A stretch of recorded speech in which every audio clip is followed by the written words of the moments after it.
ओम तत्सत् श्रीमते रामचंद्राय नमः।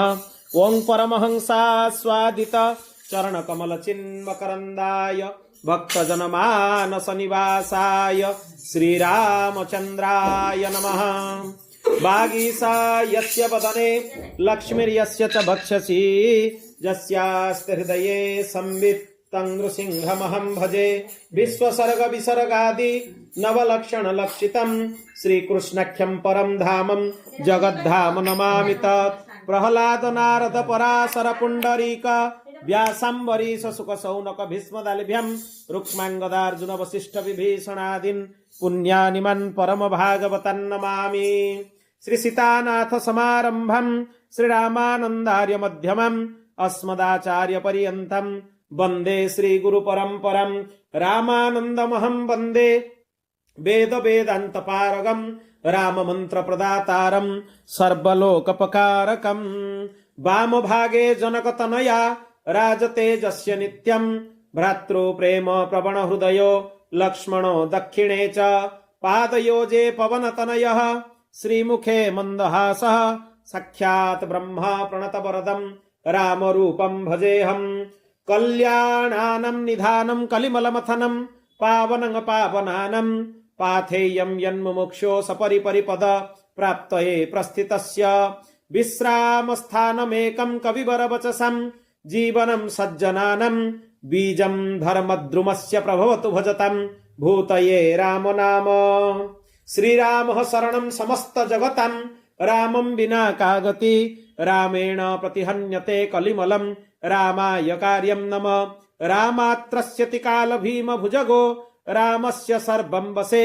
रामे चित्तलय भवतु मे रामत्वमेवाश्रय।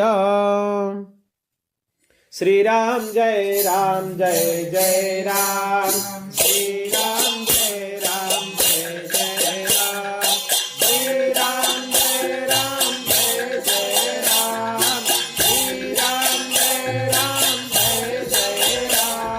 श्रीराम जय राम जय राम। श्रीराम जय राम जय राम। श्रीराम जय राम जय राम। श्रीराम जय राम जय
श्री सीतारामचंद्र भगवान की, रमापति रामचंद्र की, अयोध्या राम लला की, राधापति कृष्णचंद्र की, उमा महेश्वर भगवान की, श्री लक्ष्मी नारायण भगवान की, श्री जगत गुरु आद्य रामानंदाचार्य भगवान की, जगत गुरु द्वाराचार्य श्री अग्रदेवाचार्य जी महाराज की, जगत गुरु द्वाराचार्य श्री मल्लुकदास जी महाराज की, श्री पहाड़ी बाबा जी महाराज की, श्री सदगुरुदेव भगवान की, श्री भक्तमाली जी महाराज की।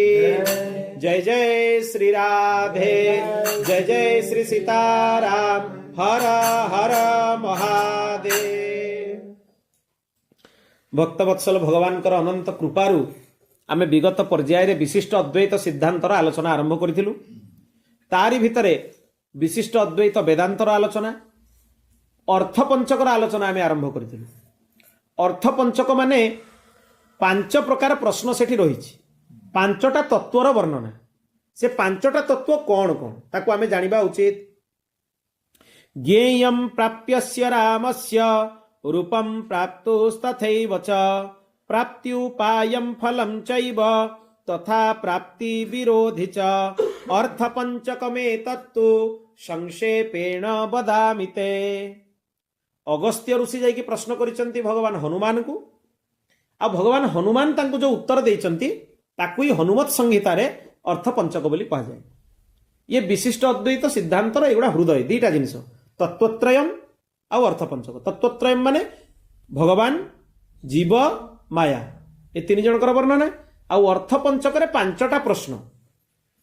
प्रथम थिला प्राप्यंकर स्वरूप कौन। प्राप्य माने भगवान, भगवानकर स्वरूप कौन। अगस्त्य मुनि, अगस्त्य मुनि प्रश्न करुछन हनुमत संहिता। हाँ, तांकर प्रश्न उत्तर का रचना नुहे। अगस्त्य मुनिकर भिन्न संहिता अछि, ताको अगस्त्य संहिता कहा जाए। सेथिरे रामानंदी संप्रदायर मंत्र परंपरा विस्तार रे अगस्त्य संहिता रे दिया आइछि। ए जो राम मंत्रर न्यास, षडाक्षर मंत्रराजर न्यास, अंगन्यास, करन्यास, तार जो वैदिक विधि एगुड़ा अगस्त्य संहितार निर्देश कराइछि। जेमिति अष्टादशाक्षर गोपाल मंत्रर निर्देश गौतमीय तंत्र रे कराइछि, गौतम ऋषि ताको वर्णना करिछन। सेमिति भिन्न भिन्न संहिता नारद 5 रात्र भितरे अनेक गुडाय संहिता अछि सब। ताको एमति आपण बुझंतु 5टा राति जाय नारदଙ୍କ देहरे भगवत आवेश थिला। सेई 5 रात्र रे नारद मुनि जो ऋषि को जो उपदेश देला सेटा तांको नारे संहिता हला। उपदेश नारद दैछन्ति, सेत पई गुडा सब नारद 5 रात्र भितरे गणा जाय। सब ग्रंथ गुडा आगम ग्रंथ कहा जाए। एमान निगम नुहे, निगम है वेद, एमान है आगम ग्रंथ।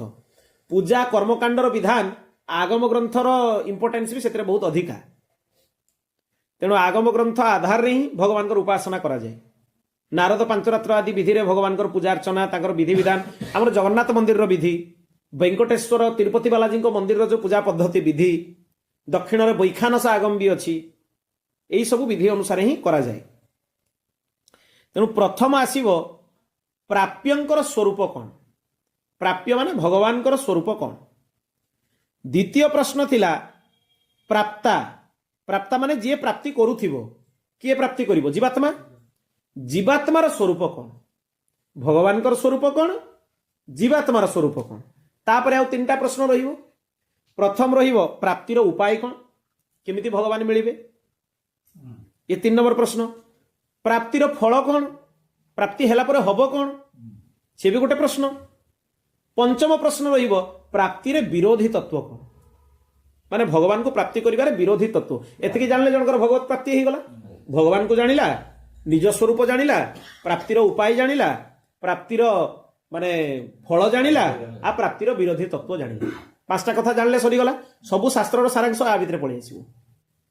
ए 5टा कथा को श्रीधर स्वामी आदि मध्य माने अर्थ पंचक को अन्य वेदांत शास्त्र मध्य आको समर्थन कराई। यही 5टा ही प्रश्न मनुष्य जीवन में 5टा ही प्रश्न हवा उचित। भगवान स्वरूप कौन, निजर स्वरूप कौन, पाइबार उपाय कौन, पाइबार फल कौन, आउ पाइबार विरोधी कौन। ताले प्रथम भगवान वर्णना सी आरंभ कले। प्रथम आरंभ करिबा प्राप्य भगवान स्वरूप। प्राप्य केमितिका, प्राप्यंकर स्वरूप कौन, तारी ऊपर चर्चा आमे आरंभ करिबा। बोल भक्त वत्सल भगवान की जय, कृपा वत्सल भगवान की। दिव्यानंत गुण श्रीमान दिव्य मंगल विग्रह षड्गुणैश्वर्य संपन्न मनोवाचा मगोचर। श्री हनुमान जी कहउचंती जे प्रकृत रे भगवानकर स्वरूप कौन? असीम करुणा वरुणालय, माने तांको भली करुणा काहारी पाखरे नहीं। जीव अनंत अपराध कला परे भी भगवान ताकू शरणागति ग्रहण करिया पे मना करते। अनंत अपराधी जड़े जीवन सारा अपराध करिछि, ता अपराधर सीमा नहीं, तथापि जदि भगवान को सामने से खाली एतकी जाकि बाणी रे कहिदेव प्रभु मु आपन शरण रे मते आपन शरण रे ग्रहण करंतु, भगवान ताकू शरण रे ग्रहण करिवे। एते करुणा कौनसी जीव देह रे रही परिबनी। प्राकृत शरीर रे एते करुणा रहिबनी। जेते हेले भी मन को आसीबो जे ये पापी बा पाप करिछि, दुई जन को मन रे अपार करुणा। हरि गुरु संत, गुरु संत तो जाउचंती से गोटे ये हरिंक मन रे आ संतंक मन रे अपार करुणा। जड़े अनंत अपराध करके सन्थों पाखे जाकि भूल मागिक शरणागत हो जाऊ, प्रभु मते रक्षा करंतु, सन्थ सांगे सांगे कहबे तो उद्धार बाट अच्छी, व्यस्त हन। आपण गत थर शुणी भगवान रामानुजाचार्य सामने गुंगा आउ काला जार आप चिंता करेंगे से कीर्तन भी करें, मंत्रटा शुणी भी पारिबनी, को मंत्र से उपदेश देवे तार जदि कल्याण एत सहज हो जाई पारुची, भगवान को से निवेदन कले प्रभु ये भी आपण संतान, आपण सृष्टि रे अछि, यार कौन कल्याण आपण करेंगे? भगवान तांको सहर्ष स्वीकार कले, किंतु केमिति? गुरु शरणागति, गुरु को माध्यम करके तांको स्वीकार कले। तेणु गुरुंकर बा संथंकर हृदय रे अपार करुणा आ भगवान को भितर अपार करुणा, एते करुणा काहारी हबनी। संथंकर महिमा भगवान को आउ टिके अधिका।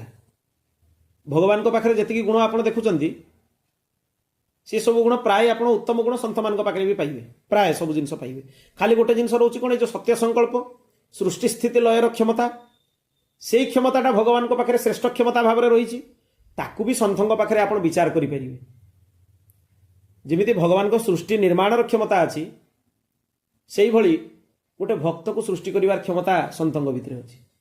सृष्टि हो गला, करिवार तरीका भिन्न, किंतु सी भी तो सृष्टि ना। पालन करवा भगवान भी जीव मान पालन करुँच, सन्थ मैंने भी आम मान पालन करुँच, पालन भी होगला। आम भितर थिबा दोष दुर्गुण को से संहार करुँच, संहार क्रिया भी होगला। गोटे प्रकार जदि देखिए भगवान को बरं सन्थ मान महिमा आउ टिके अधिका। भगवान को उपासना करिवार गुणटा भगवान को भितर नहीं, भगवान करें जो उपासना, से गुणटा सन्थ मान पाखे अधिका अच्छी। भगवान को उपासना से माने करें, जीव को भगवान को शरणागत करें, भगवान निज शरणागत क्या करें, सी क्या पाखे सुपारिश करेंगे? सी तो सर्वश्रेष्ठ, तेणु सी आउ क्या पाखे जाकि सुपारिश करेंगे? यही दुईटा गुण भगवान को पाखे कम अच्छी, जोटा सन्थ मान पाखे अधिका अच्छी। बोल भक्त वत्सल भगवान की। तेणु भगवान होचंती अप्राकृत, प्रकृतिर सीमा भितर बंधा नुहे, सी अनंत अपरिमित, तांकर कौन सीमा नहीं, तांको गुण मानकर भी सीमा नहीं। खाली भगवान को सीमा नहीं नुहे, तांको गुणर भी सीमा नहीं। आउ सी श्री अर्थात भगवती जानकी सहित नित्य संबंध युक्त, श्री सहित भगवान को आम उपासना करूँ। कहीं ना श्री भगवान को भिन्न नुहे। भागवत महात्म्य भी कहगला आत्मा तू राधिका तस्य, भगवान श्रीकृष्ण आत्मा होचंती राधिका, से तो भिन्न तांकोटू नुहे। गोटे शरीर आत्मा, शरीर और आत्मा भिन्न होचंती कि? गोटे जगह अच्छा ना नहीं। भगवान को आत्मा हेले श्री तत्व, तेणु तांको जदि भगवान को अलग माना जीव, आत्मा विहीन शरीर मूल्य किछि रहिबो? जो शरीर में आत्मा नहीं, से शरीर मूल्य किछि नहीं। तो आत्मा होचंती श्रीजी, आत्मा होचंती भगवती राधाराणी, आत्मा होचंती भगवती जानकी, आत्मा होचंती भगवती महालक्ष्मी। ये भली प्रिय सी भगवान को। आ दिव्य मंगल विग्रहकारी, षड्गुण, छटा गुण, षड ऐश्वर्य बोली भी ताकू कहा जाए। आ भगवान मन बाणीर विषय नुहे, माने मन बाणी रे भगवान गोचर नुहे। आपन जे भाबिबे जे मन बाणी रे मु जानिजिबी, सेटा असंभव। आंकु मन बाणी द्वारा जानिबा बहुत कष्ट। भगवान जो शब्द आप गोटे शुणिले दिव्यानंत गुण, ଦିବ୍ୟ ଅନନ୍ତ ଗୁଣ। ଦିବ୍ୟ ଗୁଣ ଆଉ ଅନନ୍ତ ଗୁଣ। ତାହେଲେ ଅନନ୍ତ ଗୁଣ ଆଉ ଗୋଟେ ପ୍ରାକୃତ ଗୁଣ ରହିବ। ପ୍ରାକୃତ ଗୁଣ କାହାକୁ କୁହାଯାଏ? 3 ପ୍ରକାର ଗୁଣ ଅଛି, ସତ୍ୱ, ରଜ, ତମ, ସାତ୍ବିକ, ରାଜସିକ, ତାମସିକ। ଏଇ 3ଟାକୁ ପ୍ରାକୃତ ଗୁଣ କୁହାଯାଏ, କାହିଁକିନା ମଣିଷମାନଙ୍କ ପାଖରେ ଏଗୁଡ଼ା ଦେଖାଯାଉଛି। ଆମେ ପ୍ରାକୃତ ଜୀବ, କିଏ ସାତ୍ବିକ ହେଇପାରେ, କିଏ ରାଜସିକ ହେଇପାରେ, କିଏ ତାମସିକ ହେଇପାରେ, ମିଶ୍ର ବି ହେଇପାରନ୍ତି। ଜଣଙ୍କ ପାଖରେ ସାତ୍ବିକ ଗୁଣ ଅଧିକା ଥିବ, ରାଜସିକ ତାମସିକ କମ୍ ଥାଇପାରେ। କାହା ପାଖରେ ରାଜସିକ ଗୁଣ ଅଧିକା ଥିବ, ସାତ୍ବିକ ଆଉ ତାମସିକ କମ୍ ଥାଇପାରେ। କାହା ପାଖରେ ତାମସିକ ଗୁଣର ଆଧିକ୍ୟ ଥିବ, ସାତ୍ବିକ ଆଉ ରାଜସିକ କମ୍ ଥାଇପାରେ। ତେଣୁ ଏଗୁଡ଼ା ପ୍ରାକୃତ ଗୁଣ। କିନ୍ତୁ ଭଗବାନ ପ୍ରକୃତିରୁ ଉର୍ଦ୍ଧ୍ୱରେ, ସେ ଗୁଣାତୀତ। এই 3ଟା ଗୁଣରୁ ଯିଏ ଉର୍ଦ୍ଧ୍ୱରେ, ତାଙ୍କ ପାଇଁ ଶାସ୍ତ୍ର ବ୍ୟବହାର କରନ୍ତି ଗୁଣାତୀତ। ସନ୍ଥ ବି ଗୁଣାତୀତ, ଯଦିଓ ସଂସାର ଭିତରେ ସେ ରହିଛନ୍ତି, ଗୁଣ ଧାରଣ କଲା ଭଳି ଦେଖାଯାଉଛନ୍ତି। ଭଗବାନ ବି ଯେତେବେଳେ ଅବତାର ଧାରଣ କରୁଛନ୍ତି ବା ସୃଷ୍ଟିର କ୍ରିୟା କରୁଛନ୍ତି, ସେ ଗୋଟେ ଗୁଣକୁ ଧାରଣ କରୁଛନ୍ତି, କିନ୍ତୁ ପ୍ରକୃତରେ ସିଏ ହେଉଛନ୍ତି ଗୁଣାତୀତ। 3ଟା ଯାକ ଗୁଣରୁ ଉର୍ଦ୍ଧ୍ୱରେ, ନା ସତ୍ୱ, ନା ରଜ, ନା ତମ, 3ଟା ଯାକରୁ ଉର୍ଦ୍ଧ୍ୱରେ। ତାଙ୍କ ଭିତରେ ତାହେଲେ ଅପ୍ରାକୃତ ଗୁଣ କ'ଣ? 2ଟା ଅପ୍ରାକୃତ ଗୁଣ ତାଙ୍କ ଭିତରେ ଅଛି। ଗୋଟେ ହେଲା ପରତ୍ୱ, ଆଉ ଗୋଟେ ସୌଲଭତ୍ୱ। ପରତ୍ୱ ମାନେ ଶ୍ରେଷ୍ଠତ୍ୱ, 2ଟା ବିପରୀତ ଗୁଣ ଦେଖନ୍ତୁ। ଆଉ ସୌଲଭ୍ୟ ମାନେ ସୁଲଭତା। ଦୁନିଆରେ ଆପଣ ଦେଖନ୍ତୁ, ଯିଏ ଶ୍ରେଷ୍ଠ ସିଏ ସୁଲଭ ନୁହେଁ। ଯୋଉଟା ଦୁନିଆର ଶ୍ରେଷ୍ଠ ଜିନିଷ ତାକୁ ସୁଲଭରେ ଆପଣ ପାଇବେନି, ବହୁତ କଷ୍ଟ କରତେ ହବ। ଆଉ ଯୋଉଟା ସୁଲଭ ସେଟା ଶ୍ରେଷ୍ଠ ନୁହେଁ। ଯୋଉଟା ସହଜରେ ଚାରିଆଡେ ମିଳିଯାଉଛି ତାର ଶ୍ରେଷ୍ଠତ୍ୱ ନାହିଁ। କିନ୍ତୁ ଭଗବାନଙ୍କ ପାଖରେ 2ଟା ବିପରୀତ ଗୁଣ ଅଛି। ସେ ସର୍ବଶ୍ରେଷ୍ଠ, କିନ୍ତୁ ଦୁନିଆର ସବୁଠୁ ସୁଲଭ ହେଉଛନ୍ତି ଭଗବାନ। ସାଂସାରିକ ବସ୍ତୁଠୁ ବି ସୁଲଭ ଭଗବାନ। ଭଗବତ ପ୍ରାପ୍ତି ଏତେ ସୁଲଭ, ତାଠୁ ସୁଲଭ ଜିନିଷ ଦୁନିଆରେ ଆଉ କିଛି ନାହିଁ, ସବୁଠୁ ସୁଲଭ। ଶ୍ରେଷ୍ଠ ମାନଙ୍କ ଭିତରେ ସର୍ବଶ୍ରେଷ୍ଠ, ଆଉ ସୁଲଭ ମାନଙ୍କ ଭିତରେ ସର୍ବସୁଲଭ। ଏତେ କରୁଣା ତାଙ୍କର। ତାପରେ ଏଇଟାକୁ ଦିବ୍ୟ ଅନନ୍ତ ଗୁଣ କୁହାଯାଏ ଭଗବାନଙ୍କର, ପ୍ରାକୃତ ନୁହେଁ, ଅପ୍ରାକୃତ ଗୁଣ। କଲ୍ୟାଣ ଗୁଣଗଣ ନିଳୟ ଶବ୍ଦ ବ୍ୟବହାର ହେଲା। ଏଥିରେ କୋଉ କୋଉ ଗୁଣ ଯିବ ଧ୍ୟାନ ଦେଇକି ଭଗବାନଙ୍କର ଗୁଣମାନଙ୍କୁ ଶ୍ରବଣ କରନ୍ତୁ। ଭଗବାନଙ୍କର ତ ଅନନ୍ତ ଗୁଣ, ଗଣି ହବନି। କିଛିଟା ଯୋଉମାନେ ଶାସ୍ତ୍ରକାର ମାନେ ଟୀକାକାର ମାନେ ବର୍ଣ୍ଣନା କରିଛନ୍ତି, ପୂର୍ବାଚାର୍ଯ୍ୟ ମାନେ ବର୍ଣ୍ଣନା କରିଛନ୍ତି, ତାକୁ ଧ୍ୟାନ ଦେଇକି ଶୁଣନ୍ତୁ। ପ୍ରଥମ ଗୁଣ ହେଲା ତାଙ୍କର ଜ୍ଞାନ, ସର୍ବଜ୍ଞ। ଭଗବାନଙ୍କ ଭଳିଆ ସର୍ବଜ୍ଞତା ଆଉ କାହା ପାଖରେ ନାହିଁ। ଭଗବାନ ହେଉଛନ୍ତି ସର୍ବଶ୍ରେଷ୍ଠ ସର୍ବଜ୍ଞ, ସବୁଠୁ ଅଧିକ ତାଙ୍କୁ ଜଣା ଅଛି। ଉତ୍ପତ୍ତିଂ ପ୍ରଲୟଂ ଚୈବ ଭୂତାନାଂ ଅଗତିଂ ଗତିଂ ବ୍ୟକ୍ତି ବିଦ୍ୟାମ ବିଦ୍ୟାଂ ଚ ସବାଚ୍ୟ ଭଗବାନ ଇତି। এই 6ଟା ଗୁଣ ଯାହା ପାଖରେ ଥିବ ସିଏ ଭଗବାନ। କ'ଣ କ'ଣ? ଉତ୍ପତ୍ତିଂ ପ୍ରଲୟଂ ଚୈବ, ଉତ୍ପତ୍ତିର ଜ୍ଞାନ ତାଙ୍କୁ ଥିବ, ପ୍ରଳୟର ଜ୍ଞାନ ବି ତାଙ୍କୁ ଥିବ। ଭୂତାନାଂ ଅଗତିଂ ଗତିଂ, ଜୀବମାନଙ୍କର ଗତି କ'ଣ ଆଉ ଅଗତି କ'ଣ ସେ ଜ୍ଞାନ ବି ତାଙ୍କ ପାଖରେ ଥିବ।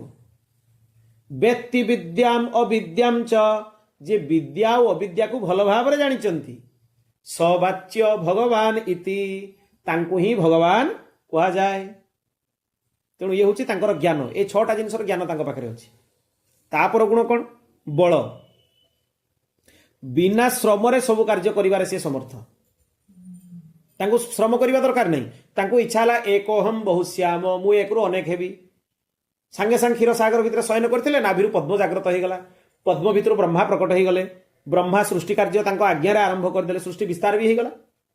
ପୁଣି ତାଙ୍କୁ ମନ ହବ ସବୁକିଛି ମୋ ଦେହରେ ଲୀନ ହେଇଯାଉ, ସମୟ ଲାଗିବନି। ତତ୍କ୍ଷଣାତ୍ ସବୁ ଜିନିଷ ପୁଣି ଯେ ଯାହା ଭିତରେ ଯେ ଯାହା ପାଖରୁ ବାହାରିଥିଲେ ମିଶି ମିଶି ମିଶି ମିଶି ସବୁ ଆସିକି ପୁଣି ତାଙ୍କ ଭିତରେ ଲୀନ ହେଇଯିବେ। ସେ ସତ୍ୟ ସଂକଳ୍ପ। ଭଗବାନ ତାଙ୍କର ଅବତାର କାଳରେ ବି ୟାର ସଂକେତ ଦେଇଛନ୍ତି। ଯେତେବେଳେ ବିଭୀଷଣ ଶରଣାଗତି ପାଇଁ ଆସିଲେ, ସେତେବେଳେ ସମସ୍ତେ ଯିଏ ଯାହାର ମତ ଦେଲେ। ସୁଗ୍ରୀବ ବି କହିଲେ ଇଏ ହେଉଛି ରାବଣଙ୍କର ଭାଇ, ତାଙ୍କୁ ଶରଣାଗତିରେ ନେବାଟା ଉଚିତ ହେବନି। ସବୁ ମତ ଶୁଣି ସାରିଲା ପରେ ଭଗବାନ କହିଲେ, ହେ ବାନରରାଜ ସୁଗ୍ରୀବ, ଆପଣ ଭାବୁଛନ୍ତି କି ମୁଁ ଆପଣଙ୍କ ସହାୟତାରେ ରାବଣ ସହିତ ଯୁଦ୍ଧ କରିବା ପାଇଁ ଆସିଛି? ଖାଲି ଲକ୍ଷ୍ମଣକୁ ଯଦି ମୁଁ କହିବି, ସେ ତତ୍କ୍ଷଣାତ୍ ସାଙ୍ଗେ ସାଙ୍ଗେ ପୁରା ପୃଥିବୀଟାକୁ ନିଶିଚର ହୀନ କରିଦେବ, ରାକ୍ଷସ ହୀନ କରିଦେବ। ମୋର ବି ଯୁଦ୍ଧ କରିବାର ଆବଶ୍ୟକତା ନାହିଁ। କିଛି ରାମାୟଣରେ ତ ବାଲ୍ମୀକି ରାମାୟଣ ଆଦିରେ ଏହା ବି ଅଛି, ଅଙ୍ଗୁଲ୍ୟ ଗ୍ରେଣ, ମାନେ ମୁଁ ଆଙ୍ଗୁଳିଟାକୁ ଉଠେଇକି ଯଦି ସଂକଳ୍ପ କରିବି ଯେ ବର୍ତ୍ତମାନ ପୃଥିବୀର ସବୁ ରାକ୍ଷସ ନଷ୍ଟ ହେଇଯାଆନ୍ତୁ, ମୋର ଯୁଦ୍ଧ କରିବାର ଆବଶ୍ୟକତା ନାହିଁ, ରାକ୍ଷସ ସବୁ ନଷ୍ଟ ହେଇଯିବେ, କାରଣ ମୁଁ ହେଉଛି ସତ୍ୟ ସଂକଳ୍ପ। ତେଣୁ ମୁଁ ଯେ କାହା ସହାୟତାରେ କାମ କରୁଛି ଏକଥା ଭୁଲି ଯାଉ ସୁଗ୍ରୀବ। ତେଣୁ ବିଭୀଷଣଙ୍କୁ ମୁଁ ଶରଣାଗତିରେ ଗ୍ରହଣ କରିବି। ଭଗବାନଙ୍କୁ କିଛି ଶ୍ରମ କରିବା ପାଇଁ ପଡ଼େନି, ସେ ଯାହା ଚାହିଁବେ ସେୟା ହେଇଯିବ। ଆଉ ଶ୍ରମର ପରିପ୍ରେକ୍ଷୀରେ ଯଦି ଭାବିବେ ତାହେଲେ ନିଜ ବୁଦ୍ଧି ବି କାମ କରିବନି। ତାର ଅନେକ ବର୍ଣ୍ଣନା ହେଇଛି ଏଇଭଳି।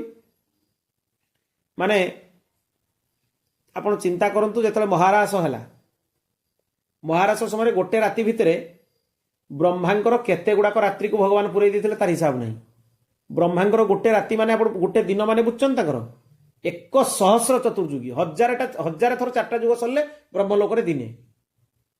ଏମିତି ଯୋଗମାୟା ପ୍ରଭାବ ତାଙ୍କ ପାଖରେ ଅଛି, ଭଗବାନଙ୍କ ପାଖରେ ଅନେକ ରାତ୍ରି ବ୍ରହ୍ମାଙ୍କର ଆଣିକି ଗୋଟେ ରାତି ଭିତରେ ରଖିଦେଲେ।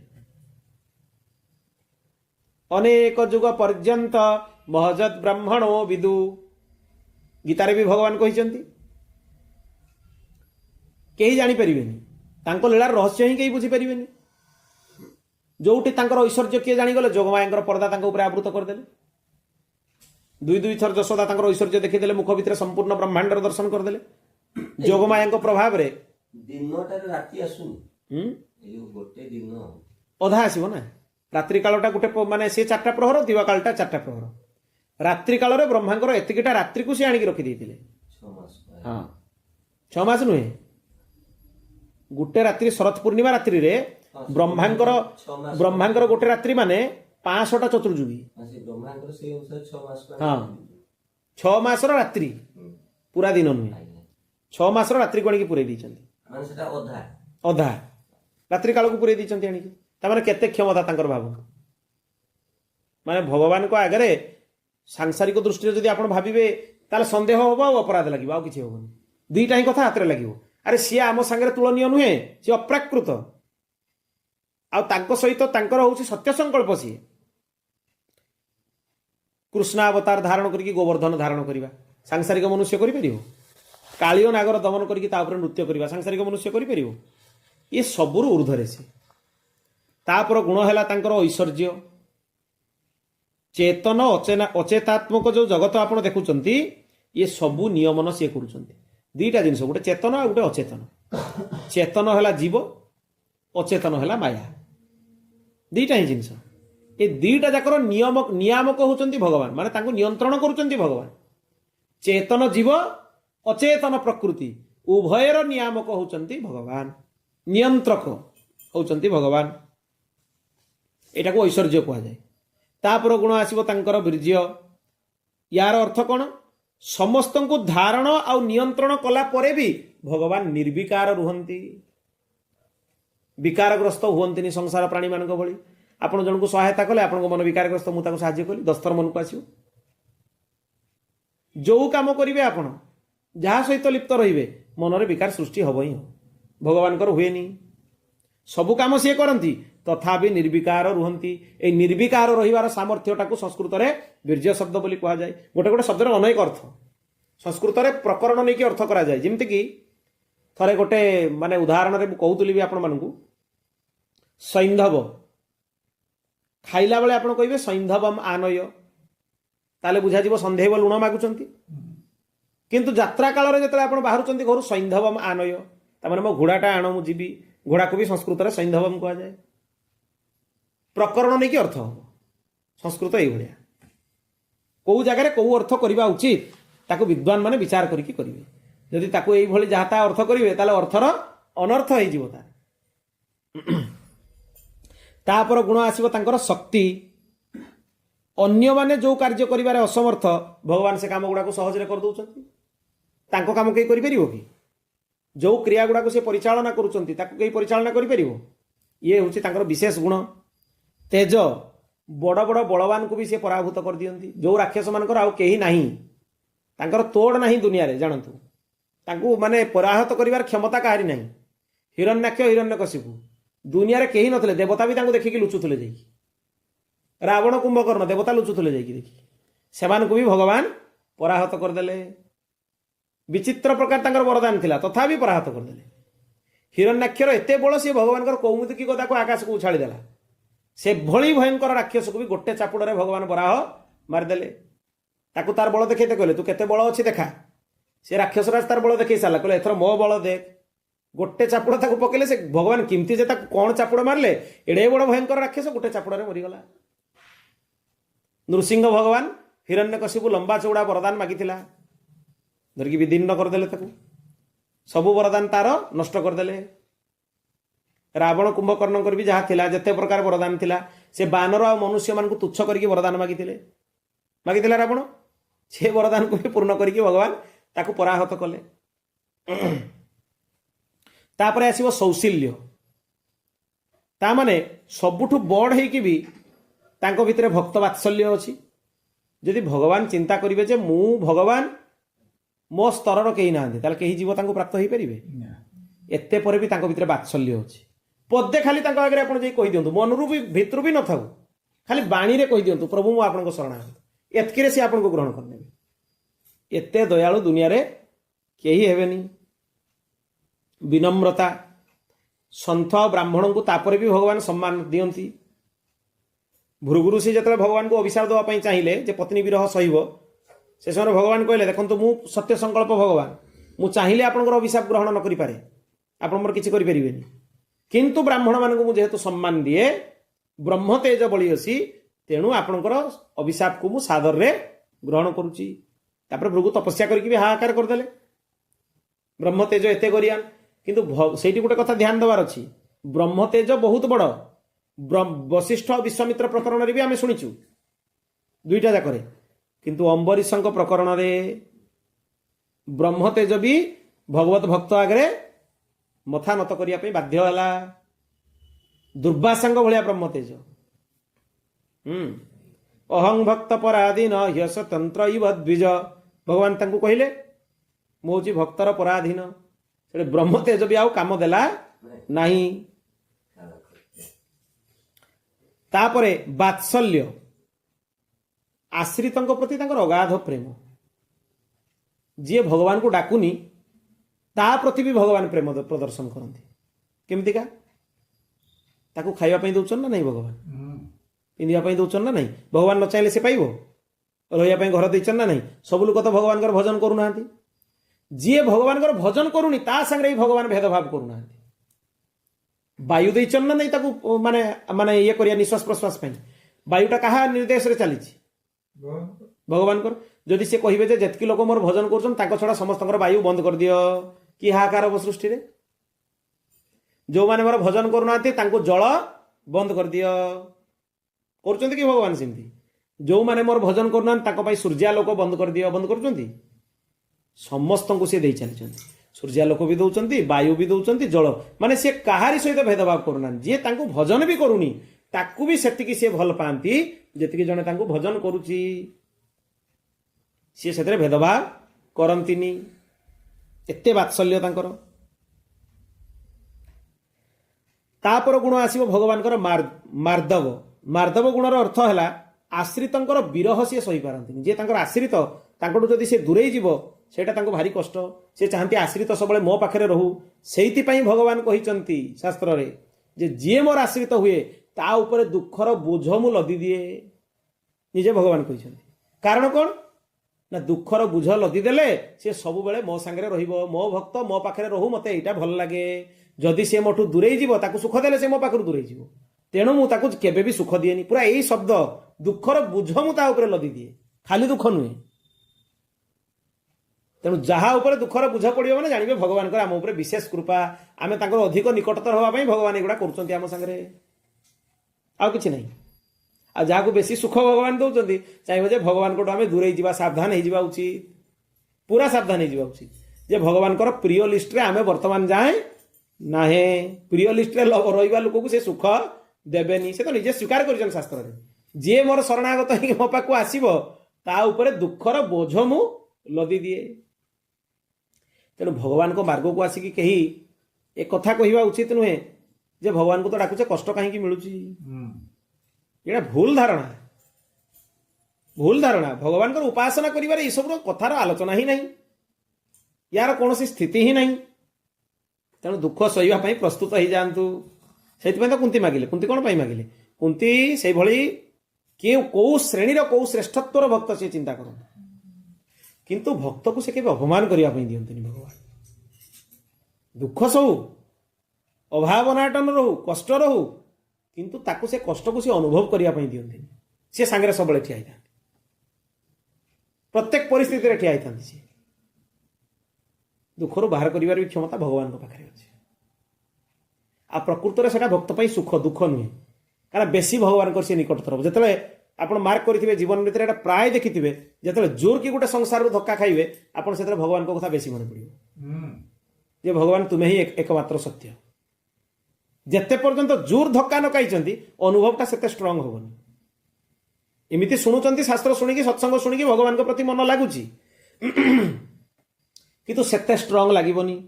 ଯେତେବେଳେ ସଂସାରରୁ ଗୋଟେ ଗୋଟେ କରି ଧକ୍କା ଖାଇବା ଆରମ୍ଭ କରିବେ, ନିଜ ଲୋକମାନଙ୍କ ପାଖରୁ, ପାଖ ଲୋକମାନଙ୍କ ପାଖରୁ, ଯୋଉଦିନ ବାଧିବ, କଷ୍ଟ ହବ, ସଂସାରର ରୂପ ଦେଖିଲା ବେଳକୁ ଲାଗିବ ଯେ ପ୍ରକୃତରେ ସଂସାର ଦୁଃଖମୟ, ସେଦିନ ଭଗବାନଙ୍କର ବେଶୀ ଆପଣ ନିକଟତର ହେବେ। ଭଗବାନ କହିବେ, ପ୍ରଭୁ ଆପଣଙ୍କ ଛଡ଼ା ଆଉ ଦୁନିଆରେ କିଛି ନାହିଁ। ତେଣୁ ଭଗବାନ ସେଇଟା ଚାହାନ୍ତି। ସେଇଟାକୁ ଭଲ ଭାବରେ ସ୍ପଷ୍ଟ ଭାବରେ ବୁଝିଯାଆନ୍ତୁ, ତାମାନେ ଜାଣିବେ ଆପଣ ଭଗବାନଙ୍କ ପ୍ରିୟ ଲିଷ୍ଟ ଭିତରେ ଅଛନ୍ତି। ବୋଲ ଭକ୍ତ ବତ୍ସଲ ଭଗବାନ କି। ତାପରେ ଆସିବ ଆର୍ଜବ। ଭଗବାନ ଯାହା ଭାବନ୍ତି ତାହା କୁହନ୍ତି, ତାହା କରନ୍ତି। ଆଜିକାଲିକା ଲୋକ ମନ, ବାଣୀ ଆଉ କ୍ରିୟା ତିନିଟା ଯାକ ଅଲଗା। ତିନିଟା ଜିନିଷ ଆମ ପାଖରେ ଅଛି। ଗୋଟେ ମନ, ତାପରେ କ'ଣ ଆସିବ? ବାଣୀ, ତାପରେ ଆସିବ କ୍ରିୟା। ମନରେ ଭାବିବା, ପାଟିରେ କହିବା, କାମଟା କରିବା। ତିନିଟା ଯାକ ଲୋକଙ୍କର ଆଜିକାଲି ଅଲଗା। ମନରେ ଭାବୁଛନ୍ତି ଗୋଟେ, ପାଟିରେ କହୁଛନ୍ତି ଗୋଟେ, କହୁଛନ୍ତି ଯେଟା କରୁଛନ୍ତି ଗୋଟେ। କାହାରି ସାଙ୍ଗରେ କେହି ମିଶିବେନି। ତାକୁ ଚତୁରତା କୁହାଯାଏ। ତାକୁ ଚତୁରତା କୁହାଯାଏ, ଚାଲାକିଆ କଥା କୁହାଯାଏ। ସର୍ଟକଟ ରାସ୍ତା ବାହାର କରିବା ହେଉଛି ଚତୁରତା। ଭକ୍ତିରେ ବି ଲୋକ ସର୍ଟକଟ ବାଟ ଖୋଜୁଛନ୍ତି, ଆମକୁ ସର୍ଟକଟ ବାଟ ଦେଇକି ଆମେ ଖସିକି ପାରିଯିବା। ବ୍ରତ ଉପବାସ କରତେ ହବନି, କେତେ ଖାଇକି ପେଟ ଭର୍ତ୍ତି କରିବା କୁହ। ଦ୍ୱିତୀୟରେ ସୁବିଧା ଆହୁରି କ'ଣ? ଭଗବାନଙ୍କୁ କମ୍ ଡାକତେ ହବ, 5-10 ମିନିଟ୍ ଖଣ୍ଡେ ଜପ କରିଦେଲେ ହବ କୁହ। ଏଠି କ'ଣ ଫର୍ମାଲିଟି, ଏଠି କ'ଣ ମାନେ ଗୋଟେ ଇଏ ଅଛି କି ଟାସ୍କ, ଏଟା ମେଡିସିନ ଖାଇଦେଲେ ହବ? ଏଇଗୁଡ଼ା ହେଉଛି ଚତୁରତା। ଭଗବାନ ତାହେଲେ କେମିତି ମିଳିବେ? ମନ କ୍ରମ ବଚନ ଛାଡ଼ି ଚତୁରାଇ, ଭଜତ କୃପା କରି ହର ଘୁରାଇ। ଶ୍ରୀରାମ ଜୟ ରାମ ଜୟ ଜୟ ରାମ, ଶ୍ରୀରାମ ଜୟ ରାମ ଜୟ ଜୟ ରାମ। ଗୋସ୍ୱାମୀଜୀ ଏଇ କଥାଟାକୁ କେତେ ସୁନ୍ଦର ଭାବରେ କହିଦେଲେ। ମନ କ୍ରମ ବଚନ ଛାଡ଼ି ଚତୁରାଇ। ମନ, ବାଣୀ, ଶରୀରରୁ ଚତୁରତାକୁ ତ୍ୟାଗ କର। ଚତୁରତାର ଅନେକ ଉଦାହରଣ ହେଇପାରିବ। ମତେ ସତ୍ସଙ୍ଗ ଶୁଣିବା ପାଇଁ ସମୟ ନାହିଁ, ଇଏ ବି ଚତୁରତା। ଇଏ ବି ଚତୁରତା। ଭଗବାନଙ୍କ ନାମ ଜପ କରିବା ପାଇଁ ସମୟ ନାହିଁ, ଇଏ ବି ଚତୁରତା। ଯୋଉଠି ଗୋଟେ ଏକ୍ସକ୍ୟୁଜ ଆମ ପାଖରେ ଆସିଲା, ଭଗବାନଙ୍କର ଏଇ କାମଟା କରିବା ପାଇଁ ଆମ ପାଖରେ ସମୟ ନାହିଁ ବା ଆମେ କରିପାରିବାନି, ସେଇଟା ଜାଣିବେ ଆମ ମନ, ବଚନ, କ୍ରମ ତିନିଟା ଭିତରେ ବ୍ୟାଲେନ୍ସ ନାହିଁ। ଚତୁରତାର ବ୍ୟବହାର ଆମେ କରୁଛେ। ବହୁତ ପ୍ରକାର ସର୍ଟକଟ ଲୋକ ବାହାର କରିଦିଅନ୍ତି ତା ଭିତରୁ, କେମିତି ଜଲ୍ଦି ଜଲ୍ଦି ହେଇଯିବ, ସୁବିଧାରେ ହେଇଯିବ, କମ୍ ପରିଶ୍ରମରେ ହେଇଯିବ। ସେଇ ସବୁ ଗୁଡ଼ା ହେଉଛି ଚତୁରତା। ସେଇ ସବୁ କରିବାର ନାହିଁ। ଯେମିତି ଯେମିତି ଶାସ୍ତ୍ରର ବିଧାନ, ମହାପୁରୁଷମାନେ ଯାହା କହିଛନ୍ତି ସେଇ ବାଟରେ ଚାଲ। ଚତୁରତା ହେଲେ ଭଗବାନ ହାତକୁ ଆସିବେନି। ବାର ବାର କହିଛନ୍ତି ଭଗବାନ। ପୁଣି ଆହୁରି କହିଛନ୍ତି କ'ଣ? ମୋହି କପଟ ଛଳ ଛିଦ୍ର ନ ଭାବା। ମତେ କପଟ, ଛଳ, ଛିଦ୍ର ଏଗୁଡ଼ା ପସନ୍ଦ ନୁହେଁ। ତେଣୁ ଯେତେ ଚାହିଁବେ ଭଗବାନଙ୍କ ପାଖରୁ କପଟତାକୁ ଅଲଗା କରିକି ରଖିବେ। କପଟତାକୁ ପାଖଣ୍ଡ କୁହାଯାଏ। ଭିତରୁ ଯାହା ଆପଣ ସେମିତି ହିଁ ଭଗବାନଙ୍କ ଆଗରେ ନିଜକୁ କରିବେ। ମୁଁ ଘୋର କାମୀ, ଘୋର ପାପୀ, ଘୋର ଅପରାଧୀ, ତଥାପି ପ୍ରଭୁ ମୁଁ ଆପଣଙ୍କର। ଗୋଟେ ଶବ୍ଦ ବାରମ୍ବାର ପ୍ରଭୁଙ୍କୁ କହିବେ, ହେ ନାଥ, ହେ ଭଗବାନ, ଅନେକ ଜନ୍ମ ଜନ୍ମାନ୍ତରର ଅପରାଧ କଲା ପରେ ବି ପ୍ରଭୁ ମୁଁ ଆପଣଙ୍କର। ମୁଁ ଆଉ କାହାରି ନୁହେଁ। ମୋର ଆଉ ପ୍ରଭୁ କିଏ ଅଛି ଆପଣଙ୍କ ଛଡ଼ା? ମୁଁ ତ ଅନନ୍ତ ପାପର ଭଣ୍ଡାର, ଆଉ ଆପଣ ହେଉଛନ୍ତି ଅନନ୍ତ ଗୁଣର ଭଣ୍ଡାର। ତେଣୁ ଆପଣ ଯଦି ମୋତେ ସ୍ୱୀକାର ନ କରିବେ, ଦୁନିଆରେ ଆଉ କିଏ ମୋତେ ସ୍ୱୀକାର କରିବ? ଆଉ କାହାର ଯୋଗ୍ୟ ମୁଁ ପ୍ରଭୁ? ଏତିକି କଥା ପ୍ରଭୁଙ୍କୁ କୁହନ୍ତୁ, ପ୍ରଭୁଙ୍କ ମନ ତରଳିଯିବ ସାଙ୍ଗେ ସାଙ୍ଗେ। ବାଣୀରେ କୁହନ୍ତୁ ନା, ସେତିକିରେ ପ୍ରଭୁଙ୍କ ମନ ତରଳିଯିବ। ସାଙ୍ଗେ ସାଙ୍ଗେ ପ୍ରଭୁ ଆପଣଙ୍କୁ ସ୍ୱୀକାର କରିବେ।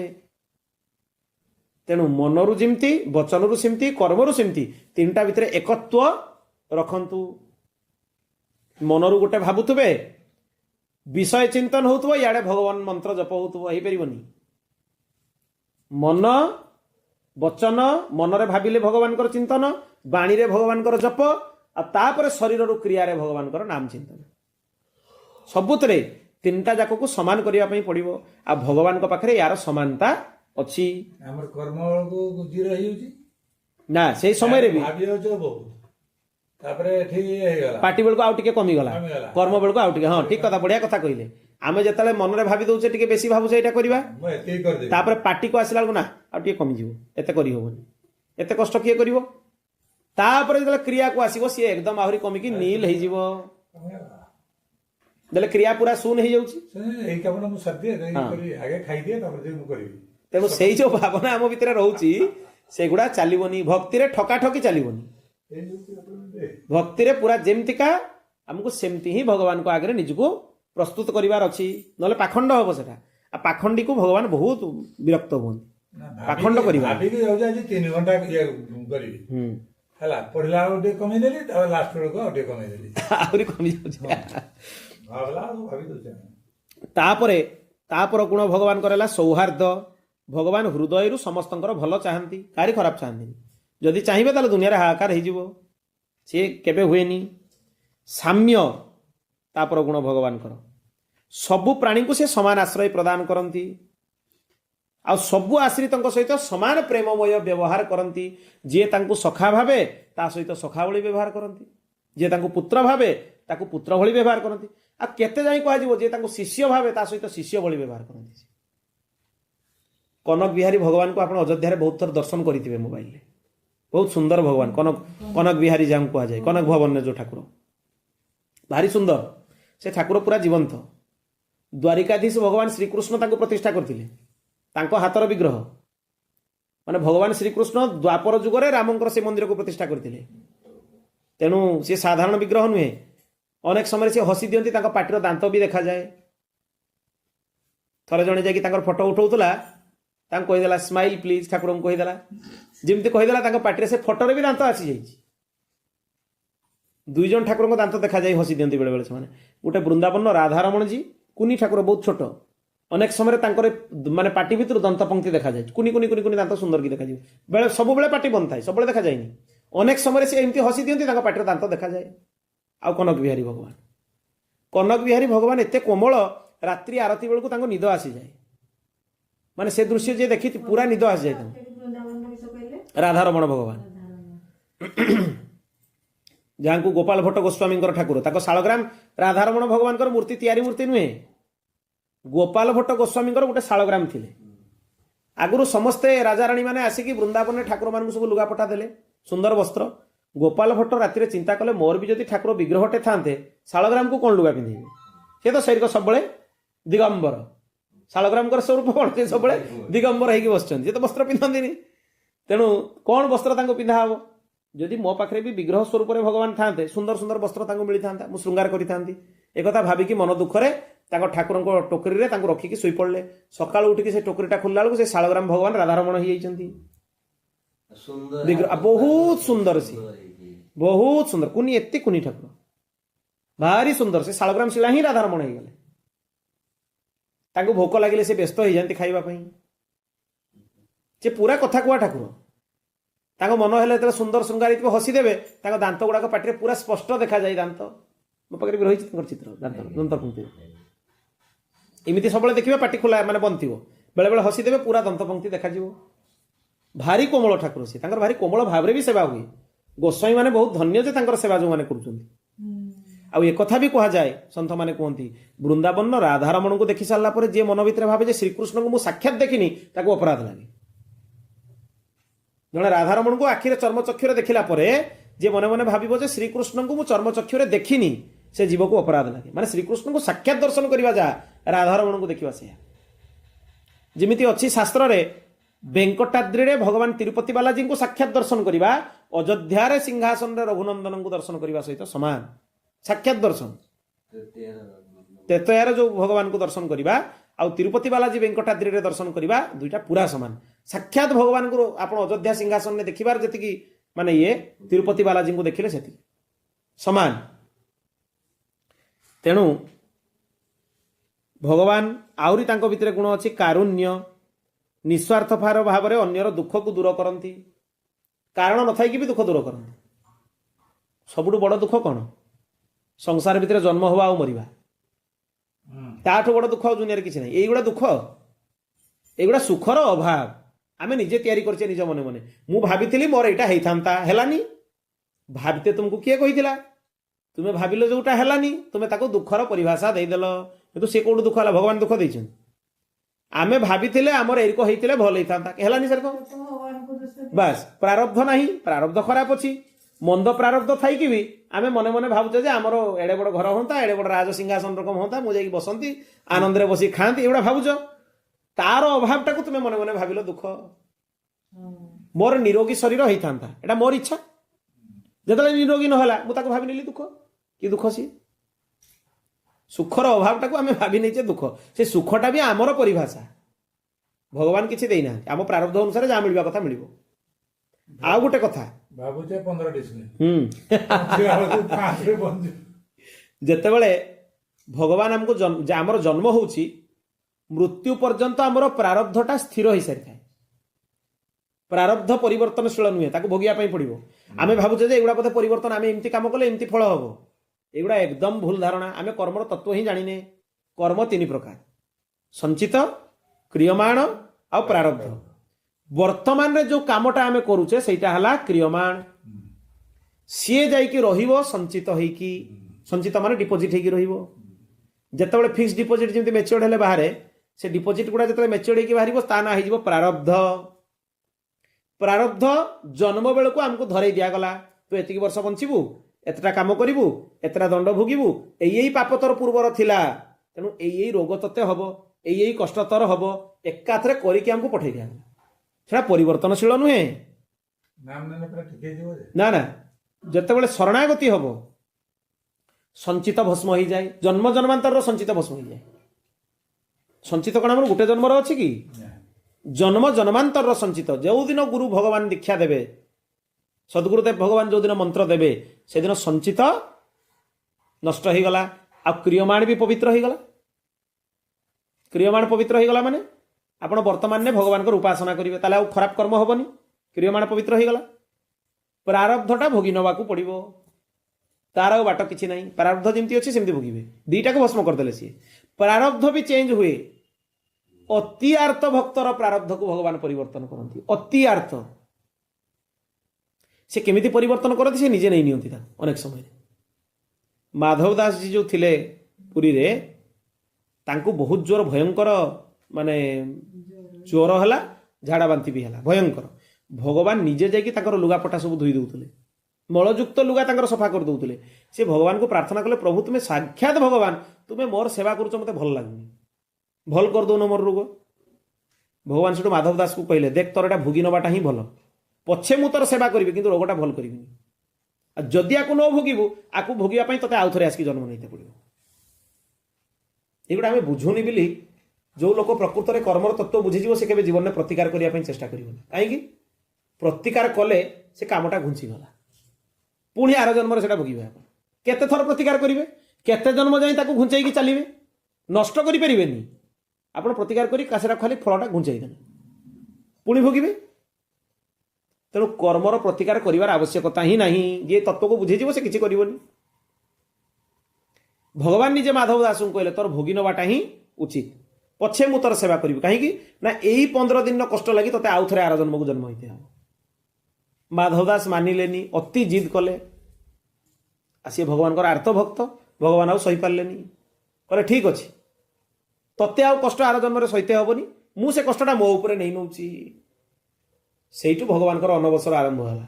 ଆଜି ଯାଇ ଭଗବାନ 15 ଦିନ ଜ୍ୱରରେ ପଡ଼ୁଛନ୍ତି। ଏଟା ମାଧବ ଦାସଙ୍କର ଜ୍ୱର, ମାଧବ ଦାସଙ୍କର କଷ୍ଟ। ତେଣୁ ସେଇଭଳି ଯିଏ ଆର୍ତ ହେଇଥିବ, ତାର ପ୍ରାରବ୍ଧକୁ ବି ଭଗବାନ ନଷ୍ଟ କରିଦେବେ। ଏତେ ଆର୍ତ ଯେ ତାକୁ ଭଗବାନଙ୍କ ଛଡ଼ା ଆଉ କିଛି ଦେଖାଯିବନି। ବିନା ଭଗବାନରେ ତା ପ୍ରାଣ ବାହାରିଯିବ ଯେମିତି। ସେଇ ସ୍ତରକୁ ଗଲା ପରେ ଜଣଙ୍କର ଆଉ ବିଧି ବିଧାନ ଭିତରେ ସିଏ ବନ୍ଧା ହେଇକି ରୁହେନି।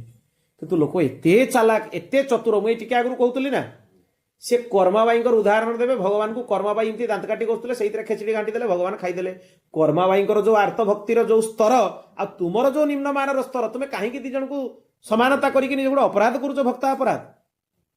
ଲୋକ ସାଙ୍ଗେ ସାଙ୍ଗେ ଉଦାହରଣ ଦେବେ ନା, ଭକ୍ତିରେ ଭଗବାନ ମିଳନ୍ତି। ଏ ଯେଉଁ ଭକ୍ତିରେ ଭଗବାନ ମିଳିବେ, ସେ ଭକ୍ତି ତୁମ ପାଖରେ ଅଛି? ତେବେ ସେଇ ସ୍ତରର ଆର୍ତ ଭକ୍ତ ଯାହା ସାଙ୍ଗରେ ନିଜକୁ ତୁଳନା କରୁଛ।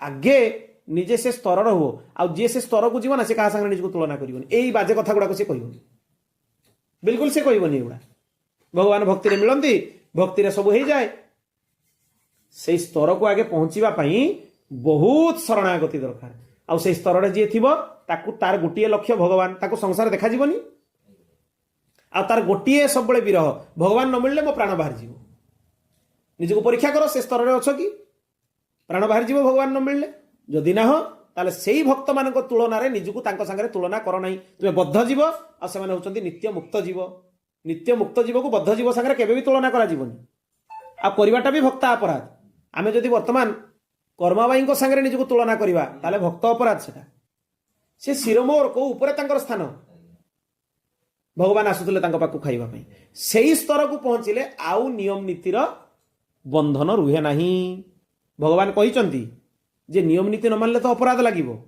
ମୋ ଭକ୍ତ ଯେତେବେଳେ ମୋର ପ୍ରେମରେ ଏତେ ତଲ୍ଲୀନ ହେଇଯାଏ ଯେ ସେ ନିୟମ ଆଉ ଚାହିଁଲେ ବି କରିପାରେନି ସେ ଛାଡ଼େନି ତାର ନିୟମ ଗୁଡ଼ା ଆପେ ଆପେ ଛାଡ଼ିଯାଏ କ'ଣ କରିବି ନା ତସ୍ୟ କର୍ମାଣି କୁରୁବନ୍ତି 60 କୋଟି ମହର୍ଷୟ ମୁଁ 60 କୋଟି ଋଷିଙ୍କୁ ରିଜର୍ଭ ରଖିଛି ମୋ ପାଖରେ ମୋ ଭକ୍ତମାନଙ୍କର ଯୋଉ ବିଧିବିଧାନ ସେମାନେ ଛାଡ଼ିଗଲେ କରିବାରେ ତାକୁ ଏମାନେ ପୁରା କରିବେ ତାଙ୍କ ପାଇଁ ତସ୍ୟ କର୍ମାଣି କୁରୁବନ୍ତି 60 କୋଟି ମହର୍ଷୟ ଏ 60 କୋଟି ଋଷିଙ୍କୁ ମୁଁ ବସେଇକି ରଖିଛି ମୋ ଭକ୍ତମାନଙ୍କ ପାଇଁ ଏମାନଙ୍କୁ ରଖିଛି ଯୋଉ ଜାଗାରେ ମୋ ଭକ୍ତ ଏତେ ପ୍ରେମରେ ମ୍ରିୟମାଣ ହେଇଗଲା ଆଉ ସନ୍ଧ୍ୟା କରିପାରୁନି ସେ ସ୍ନାନ କରିଛି କି ବି ନାହିଁ ତାର ସେ ଧ୍ୟାନ ବି ରହୁନି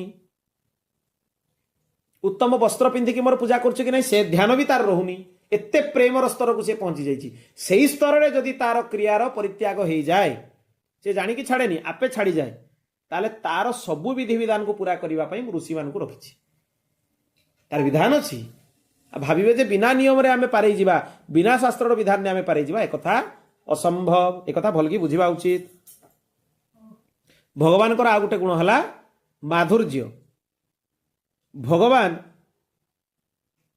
ପ୍ରାପ୍ୟ ହେଇକି ବି ଭୋଗ୍ୟ ଭଳିଆ ପ୍ରତୀତ ହୁଅନ୍ତି ପ୍ରକୃତରେ ଜୀବ ହେଉଛି ଭୋଗ୍ୟ ଭଗବାନଙ୍କ ଭୋଗର ଯୋଗ୍ୟ ଭଗବାନ ଭୋଗ୍ୟ ନୁହେଁ ସେ ପ୍ରାପ୍ୟ କିନ୍ତୁ ତଥାପି ତାଙ୍କର ମାନେ ଏତେ ମଧୁରତା ଯେ ଲାଗେ ଯେମିତି ସେ ଭୋଗ୍ୟ ଭକ୍ତମାନଙ୍କ ପାଇଁ ସେ ସବୁ ହେଇଯାଆନ୍ତି କେମିତି ଭୋଗ୍ୟ ନା ଅଯୋଧ୍ୟାର ଜଣେ ମହାପୁରୁଷ ସେ ଭଗବାନ ରାମଚନ୍ଦ୍ରଙ୍କୁ ନିଜ ଶିଷ୍ୟ ଭାବୁଥିଲେ ଏତେ ଭଗବାନଙ୍କ ସାଙ୍ଗରେ ତାଙ୍କ ସମ୍ପର୍କ ଦୃଢ଼ ହେଇଗଲା ସେ ପ୍ରତ୍ୟେକ ଦିନ ତୁଳସୀ ମାଳାଟା ଆଗେ ଆଣିବେ ନିଜେ ପିନ୍ଧିବେ ନିଜ ବେକରୁ ବାହାର କରିକି ରାମଚନ୍ଦ୍ରଙ୍କୁ ପିନ୍ଧେଇ ଦିଅନ୍ତି ମୋ ଶିଷ୍ୟ ସିଏ ମୁଁ ନିଜେ ନ ପିନ୍ଧିକି ତାକୁ କେମିତି ଦେବି ହଁ ସେ ଶିଷ୍ୟ କରିଦେଲେ ଭଗବାନଙ୍କୁ ସେଠୁ ସବୁ ଦେଖିକି ସାଧୁ ସନ୍ଥ ମାନେ ଅଭିଯୋଗ କଲେ କଲେ ଏମିତି ହେଇପାରିବନି ଯାହାହେଲେ ବି ସେ ଭଗବାନ ସେଇ ସ୍ତରର ମହାତ୍ମାଙ୍କ ପାଇଁ ସେଟା ଦୋଷ ନୁହେଁ ସାଧାରଣ ମଣିଷ ଆପଣ କାଲି ସକାଳେ ଯାଇ କହିବେ ଭଗବାନ ରାମଚନ୍ଦ୍ର ମୋର ଶିଷ୍ୟ ବେକରେ ଫୁଲମାଳା ପିନ୍ଧିକି ରାମଙ୍କ ବେକରେ ପକେଇଦେବେ ଘୋର ଅପରାଧ ନରକ ବି କମ ପଡ଼ିଯିବ ସେଇ ସ୍ତରକୁ ଯିଏ ପହଞ୍ଚିଥିବ ସେଇ ସ୍ତରରେ ତା ପାଇଁ ସେଟା ଦୋଷଯୁକ୍ତ ନୁହେଁ ଆଗେ ପ୍ରାରମ୍ଭିକ ସ୍ତରରୁ ଆରମ୍ଭ କରିବା ଉଚିତ ଭଗବାନଙ୍କ ସାଙ୍ଗରେ କୌଣସି ସମ୍ପର୍କ ଯେମିତିକି ଭକ୍ତମାନଙ୍କର ଦିଟା ସ୍ୱରୂପ ଥାଏ ଗୋଟେ ବାହ୍ୟ ସ୍ୱରୂପ ଯେମିତି ଆମେ ବସୁଛେ କଥା କହୁଛେ ଏଇଟା ଆପଣ ଦେଖୁଛନ୍ତି ଆନ୍ତରିକରେ ଗୋଟେ ଭିନ୍ନ ସ୍ୱରୂପ ଥାଏ ଭଗବାନଙ୍କ ସାଙ୍ଗରେ ମୋର ସମ୍ପର୍କ କ'ଣ ଭଗବାନଙ୍କ ସାଙ୍ଗରେ ମୋର ସମ୍ବନ୍ଧ କ'ଣ ଭଗବାନଙ୍କ ସାଙ୍ଗରେ ମୋର ଲୀଳାବିଳାସ କ'ଣ ସେଟା ଆନ୍ତରିକ ପ୍ରତ୍ୟେକ ଭକ୍ତଙ୍କର ଦିଟା ସ୍ୱରୂପ ଥାଏ ଆନ୍ତରିକଟା ସେମାନେ ସମସ୍ତଙ୍କ ଆଗରେ ପ୍ରକଟ କରନ୍ତିନି ସଦ୍ଗୁରୁଦେବ ଜାଣିଛନ୍ତି କାରଣ ସେ ସ୍ୱରୂପଟା ସିଏ ଦେଇଛନ୍ତି କାହାର ସହଚରୀ ସ୍ୱରୂପ କାହାର ସଖା ସ୍ୱରୂପ କାହାର ଭ୍ରାତା ସ୍ୱରୂପ ଯାହାକୁ ଯୋଉ ସ୍ୱରୂପ ମିଳିଛି ସେ ସେଇ ସ୍ୱରୂପରେ ହିଁ କରିବ ଭିନ୍ନ ସ୍ୱରୂପକୁ ସେ ଯାଇପାରିବନି ଜଣଙ୍କର ସଖା ସ୍ୱରୂପ ଥିବ ସିଏ ସହଚରୀ ସ୍ୱରୂପର ଉପାସନା କରିବ କରିପାରିବନି ସିଏ ଯୋଉ ସମ୍ବନ୍ଧ ଭଗବାନଙ୍କ ସାଙ୍ଗରେ ଥିବ ତାର ସେଇ ସମ୍ବନ୍ଧରେ ହିଁ ଭଗବାନ ତାର ଅନୁଭବ କରାଇବେ ଭିନ୍ନ ଅନୁଭବ ବି ହବନି ଆଉ ନିଶ୍ଚୟ ଅନୁଭବ ଦେବେ ଏକଥା ଏକଦମ ସତ୍ୟ ତେଣୁ ଥରେ ସମସ୍ତେ କହିଲେ ଏକଥା ପରୀକ୍ଷା କରାଯାଉ ଯେ ଭଗବାନ ଆପଣଙ୍କ ଶିଷ୍ୟ ବୋଲି ଶିଷ୍ୟତ୍ୱ ଗ୍ରହଣ କରିଛନ୍ତି କି ନାହିଁ ଭଗବାନଙ୍କୁ ସିଏ କହିଲେ ପ୍ରଭୁ ଆପଣଙ୍କୁ କେବେ କିଛି ମୁଁ କହିନି ଆଜି ଗୋଟେ କଥା କହୁଛି ଯେତେବେଳେ ଆପଣ ପାଲିଙ୍କିରେ କାଲି ଏପଟ ଦେଇକି ପାରେଇବେ ମୋର ଇଜ୍ଜତ ଆପଣ ରଖିଦେବେ ସେ କହିକି ପଳେଇ ଆସିଲେ ରାମଚନ୍ଦ୍ରଙ୍କର ପାଲିକି ତାପରେ ସେପଟେ ଦେଇ ଗଲା ତାଙ୍କ ଆଶ୍ରମ ଯେମିତି ପହଞ୍ଚିଲା ଭଗବାନ ରାମଚନ୍ଦ୍ର ବିଗ୍ରହରେ ଯୋଉ ବସିକି ଯାଉଥିଲେ ପାଲିଙ୍କିରେ ମୁଣ୍ଡ ନୁଆଇଁ ଦେଲେ ତାଙ୍କ ମୁକ୍ତ ଖସି ପଡ଼ିଲା ପୁରା ବିଗ୍ରହରେ ମୁଣ୍ଡ ନୁଆଇଁ ଦେଲେ ତାମାନେ ଗୁରୁଙ୍କ ପ୍ରତି ସମ୍ମାନ ପ୍ରଦର୍ଶନ କଲେ ଭଗବାନ ଯେତିକି ସମ୍ବନ୍ଧକୁ ଗ୍ରହଣ କରନ୍ତି କେହି କରିବେନି ଆଉ ଜଣେ ଭଗବାନଙ୍କୁ ତାଙ୍କ ପୁତ୍ର ବୋଲି ଭାବୁଥିଲେ ସତ୍ୟ ଘଟଣା ଅଳ୍ପ ଦିନ ଘଟଣା ମୁଁ କହୁଛି ଇଏ ବି ସତ୍ୟ ଘଟଣା ଇଏ ବି ସତ୍ୟ ଘଟଣା ତାଙ୍କର ଛୁଆ ପିଲା କେହି ନଥିଲେ, ସେ ଭଗବାନଙ୍କୁ ହିଁ ନିଜ ସନ୍ତାନ ବୋଲି ଭାବୁଥିଲେ। ୟାଠୁ ବଡ଼ ସୁଖ ଆଉ ଦୁନିଆରେ କିଛି ନାହିଁ। ଭଗବାନ ଯଦି କାହାର ସନ୍ତାନ ହୁଅନ୍ତି ତାଠୁ ବଡ଼ ସୁଖ କି? ଆଉ ସେ ନିଭେଇବେ। ଯେତେବେଳେ ତାଙ୍କର ମୃତ୍ୟୁ ହେଲା ସେ ମହାନୁଭବଙ୍କର, ତାଙ୍କ ପରିବାର ଲୋକଙ୍କ ଭିତରେ ଚର୍ଚ୍ଚା ଚାଲିଲା ଯେ ମୁଖାଗ୍ନି କିଏ ଦେବାର, ତ କେହି ପୁଅ ନାହାନ୍ତି। ଛୋଟ ପିଲାଟିଏ ଆସିଲା ମୁଖାଗ୍ନି ଦେବା ପାଇଁ, ସିଏ କହିଲା ମୁଁ ଦେବି, ମତେ ସିଏ କହିଥିଲେ ମୁଖାଗ୍ନି ଦେବା ପାଇଁ। ସେ ପିଲାଟି ଆସିଲା, ମୁଖାଗ୍ନି ଦେଲା, ସବୁ କୃତ୍ୟ କରିକି ଗଲା। ତା ପରଦିନ ତାଙ୍କ ଘରେ ଯୋଉ ରାଧା ମାଧବ ପ୍ରଭୁଙ୍କର ବିଗ୍ରହ ଅଛନ୍ତି, ଯେତେବେଳେ ପୂଜାରୀ ଆସିଲେ ପୂଜା କରିବା ପାଇଁ, ତାଙ୍କ ବସ୍ତ୍ରରୁ ଶ୍ମଶାନର ଗନ୍ଧ ବାହାରୁଥିଲା। ଯୋଉ ଯୋଉ ଗନ୍ଧ, ଶ୍ମଶାନର ଯୋଉ ଯୋଉ ଅନୁଭବ, ସେ ରାଧା ମାଧବଙ୍କ ତାଙ୍କ ବସ୍ତ୍ରରୁ ସେ ସବୁ ଜିନିଷ ଜଣା ପଡୁଥିଲା। ତାମାନେ ଆଉ ଦ୍ୱିତୀୟ ବ୍ୟକ୍ତି କେହି ଯାଇନି ତାଙ୍କର କ୍ରିୟା କରିବା ପାଇଁ। ଭଗବାନ ନିଜେ ଯେହେତୁ ସେ ପୁତ୍ର ରୂପରେ ତାଙ୍କୁ ସ୍ୱୀକାର କଲେ, ଏତେ ସୁଲଭ ହେଇଯାଆନ୍ତି ଭଗବାନ ଯେ ତ୍ରିଭୁବନପତି ସେ ପୁତ୍ର ହେଇକି ପଳେଇ ଆସନ୍ତି। ସେ ତାଙ୍କର ଅନ୍ତିମ କ୍ରିୟା ବି କରିଦେଇକି ଗଲେ। ଆପଣ କୋଉଠି କହିବେ ବଂଶ ନିପାତ ହେଇଗଲା, ଏମିତି ହେଲାନି, ଏଟା ମୂଢ ମନୁଷ୍ୟ ମାନଙ୍କର କଥା। କାହାର ବଂଶ କେତେ ଦିନ ପର୍ଯ୍ୟନ୍ତ ଚାଲିଛି? ଭଗବାନ ନ ଚାହିଁଲେ କିଛି ହେଇପାରିବ? ଅରକ୍ଷିତ ବନେ ବିସର୍ଜିତ ବା, ଯାହାକୁ ଅରକ୍ଷିତ ଭାବିକି ବଣରେ ଫିଙ୍ଗି ଦେଇ ଆସିଥିବ, ଯଦି ଭଗବାନ ଚାହିଁବେ ହରେ ବିରକ୍ଷିତ, ହରି ତାକୁ ରକ୍ଷା କରିବେ। ଆଉ ଯାହାକୁ ସୁନାର ସିନ୍ଦୁକ କରିକି ଘର ଭିତରେ ରଖିଥିବେ, ଭଗବାନ ଯଦି ଚାହିଁବେ ସେ ଆରାମ କି ଜୟ, କିଛି ହବନି। ତେଣୁ ଭଗବତ ଭକ୍ତିଠୁ ବଡ଼ ଆଉ କିଛି ନାହିଁ। ଭଗବତ ଭକ୍ତିର ଯାହାକୁ ପ୍ରାପ୍ତ ହେଲା ସୂତ୍ର, ତାର ପିତୃପୁରୁଷ ମାନେ ସେ ଜନ୍ମ ହବା ଦିନ ନରକରୁ ମୁକ୍ତ ହେଇଯାଆନ୍ତି। ଆଉ ସେଠି ରହିଲାନି କି ଶ୍ରାଦ୍ଧ, ତର୍ପଣ, ପିଣ୍ଡଦାନ ଏସବୁର ବନ୍ଧନ ରହିଲାନି। କାହିଁକି ନା ତା ପୂର୍ବ 10 ପିଢ଼ି ବି ତରିଗଲେ, ପର 10 ପିଢ଼ି ବି ତରିଗଲେ। ଆହୁରି ଏମିତି ବି କୁହାଯାଏ ପୂର୍ବ 7 ପିଢ଼ି ତରିଗଲେ, ପର 7 ପିଢ଼ି ତରିଗଲେ, ମାତୃଳ ଗୃହର ତାଙ୍କର 7 ପିଢ଼ି ତରିଗଲେ, 21 ପିଢ଼ି ତରିଗଲେ। ତାଙ୍କର ପୁରା କୂଳ ପବିତ୍ର ହେଇଗଲା। ସେମାନେ ଆଉ ଜଗିବେ ଏଇ ସାଂସାରିକ କ୍ରିୟା କରିକି ଭକ୍ତିକୁ ଛାଡ଼ିକି ଜଣେ ଆସିକି ଆମକୁ ଶ୍ରାଦ୍ଧ ପିଣ୍ଡ ଦାନ କରୁ? ସେମାନେ ବି ଭଗବତ ପ୍ରାପ୍ତି ହେଇଯାଏ ତାଙ୍କର। ଜଣେ ଭକ୍ତ ପାଇଁ ତା କୂଳ, ପରିବାର, ଗୋତ୍ର ସମସ୍ତଙ୍କର ଭଗବତ ପ୍ରାପ୍ତି ହେଇଯାଏ। ତେଣୁ ଲୌକିକ ଦୃଷ୍ଟିରେ ଯୋଉଟାକୁ ଆମେ ଭାବୁଛେ ଧର୍ମ, ଏଟା ସାଧାରଣ ଧର୍ମ। ତାଠୁ ବଡ଼ ଧର୍ମ ହେଲା ଭାଗବତ ଧର୍ମ। ତାପରେ ଭଗବାନଙ୍କ ପାଖରେ ଗୁଣ ହେଲା ଗାମ୍ଭୀର୍ଯ୍ୟ। ଯେତେବେଳେ ଗାମ୍ଭୀର୍ଯ୍ୟ ଗୁଣ ଭଗବାନଙ୍କର ଆସିବ, ତାଙ୍କ ରହସ୍ୟ କେହି ଜାଣିପାରିବେନି। ସମସ୍ତେ ହାତ ଯୋଡ଼ିଦେବେ। ତାଙ୍କର ଅପାର ଲୀଳା ଦେଖିକି, ତାଙ୍କର ସ୍ୱରୂପ ଦେଖିକି ଦେବାଦେବୀ ସମସ୍ତେ ହାତ ଯୋଡ଼ି ଦିଅନ୍ତି ଯେ କେହି ତାଙ୍କ ତତ୍ତ୍ୱକୁ ଜାଣିପାରିବେନି। ତାପରେ ଔଦାର୍ଯ୍ୟ, ଅତ୍ୟନ୍ତ ଉଦାରତା ତାଙ୍କ ଭିତରେ, ଅତ୍ୟନ୍ତ ଉଦାରତା। କୃପା କରିବା ସମୟରେ ସେ ପାତ୍ର ଅପାତ୍ର ବି ବିଚାର କରନ୍ତିନି, ଅପାତ୍ର ଉପରେ ବି କୃପା କରନ୍ତି। ଏତେ ତାଙ୍କ ଭିତରେ ଗୁଣ। ଚାତୁର୍ଯ୍ୟ, ଅତ୍ୟନ୍ତ ଚତୁରତା। କିନ୍ତୁ ଚତୁରତା ସେଇ ମଣିଷମାନଙ୍କ ଭଳିଆ ବ୍ୟବହାର କରନ୍ତିନି। ତାଙ୍କ ଆଶ୍ରିତର ଦୋଷକୁ ଲୁଚେଇକି ତାର ସଦ୍ଗୁଣ ଗୁଡ଼ାକୁ ଦେଖିକି ଗ୍ରହଣ କରନ୍ତି। ତାଙ୍କ ଭକ୍ତମାନଙ୍କର ଯଦି ଦୋଷ ଥିବ, ମେରୁ ମନ୍ଦର ଗିରି ଭଳିଆ, ପର୍ବତ ଭଳିଆ ଦୋଷ ଥିବ, ସୁରିଶ ଭଳିଆ ଗୁଣ ଥିବ, ଭଗବାନ ତାକୁ ଉଲ୍ଟା ଗ୍ରହଣ କରନ୍ତି। ସେ ଦୋଷଟାକୁ ସୁରିଶ ଭଳିଆ ମାନନ୍ତି, ଆଉ ଗୁଣ ଗୁଡ଼ାକୁ ପାହାଡ଼ ଭଳିଆ ମାନନ୍ତି, ପୁରା ଉଲ୍ଟା ମାନନ୍ତି। ମଲ୍ଲୁକ ଦାସ ଜୀ ତାଙ୍କ ପଦରେ ଗୋଟେ ବଢ଼ିଆ କଥା ଲେଖିଛନ୍ତି। ମୁଁ ଯେତେବେଳେ ସୀତାରାମଜୀଙ୍କ ପାଖକୁ ଗଲି, ମୋ କର୍ମର ଲମ୍ବା ଚିଠା ନେଇକି ଗଲି। କ'ଣ କରିଛି ନ କରିଛି ମୋ କର୍ମ ତ ଦେଖିବେ ନା ସିଏ। ସେଠୁ ସେ ପଚାରିଲେ ଏଇଟା କ'ଣ? ରାମଜୀ ପଚାରିଲେ। ମଲ୍ଲୁକ ଦାସ ଜୀ ତାଙ୍କ ପଦରେ ଲେଖିଛନ୍ତି, ମୁଁ କହିଲି ଏଇଟା ମୋ କର୍ମର ଚିଠା। ସେଠୁ ଭଗବାନ ତାଙ୍କୁ ପଚାରିଲେ ତୁମେ କାହାର? ନା ମୁଁ ହେଉଛି ପ୍ରଭୁ ଆପଣଙ୍କର। ତାହେଲେ ଏ ଚିଠା ପଢ଼ିବାର ଆବଶ୍ୟକତା ନାହିଁ। ଛିଡ଼େଇକି ଭଗବାନ ତଳକୁ ଫିଙ୍ଗି ଦେଲେ। ବୋଲ ଭକ୍ତ ବତ୍ସଲ ଭଗବାନ କି। ଗୋଟିଏ କଥା ଯେ ତୁମେ କାହାର? ତୁମେ ମୋର। ନା ତାହେଲେ କର୍ମର ଚିଠା ପଢ଼ିବାର ନାହିଁ।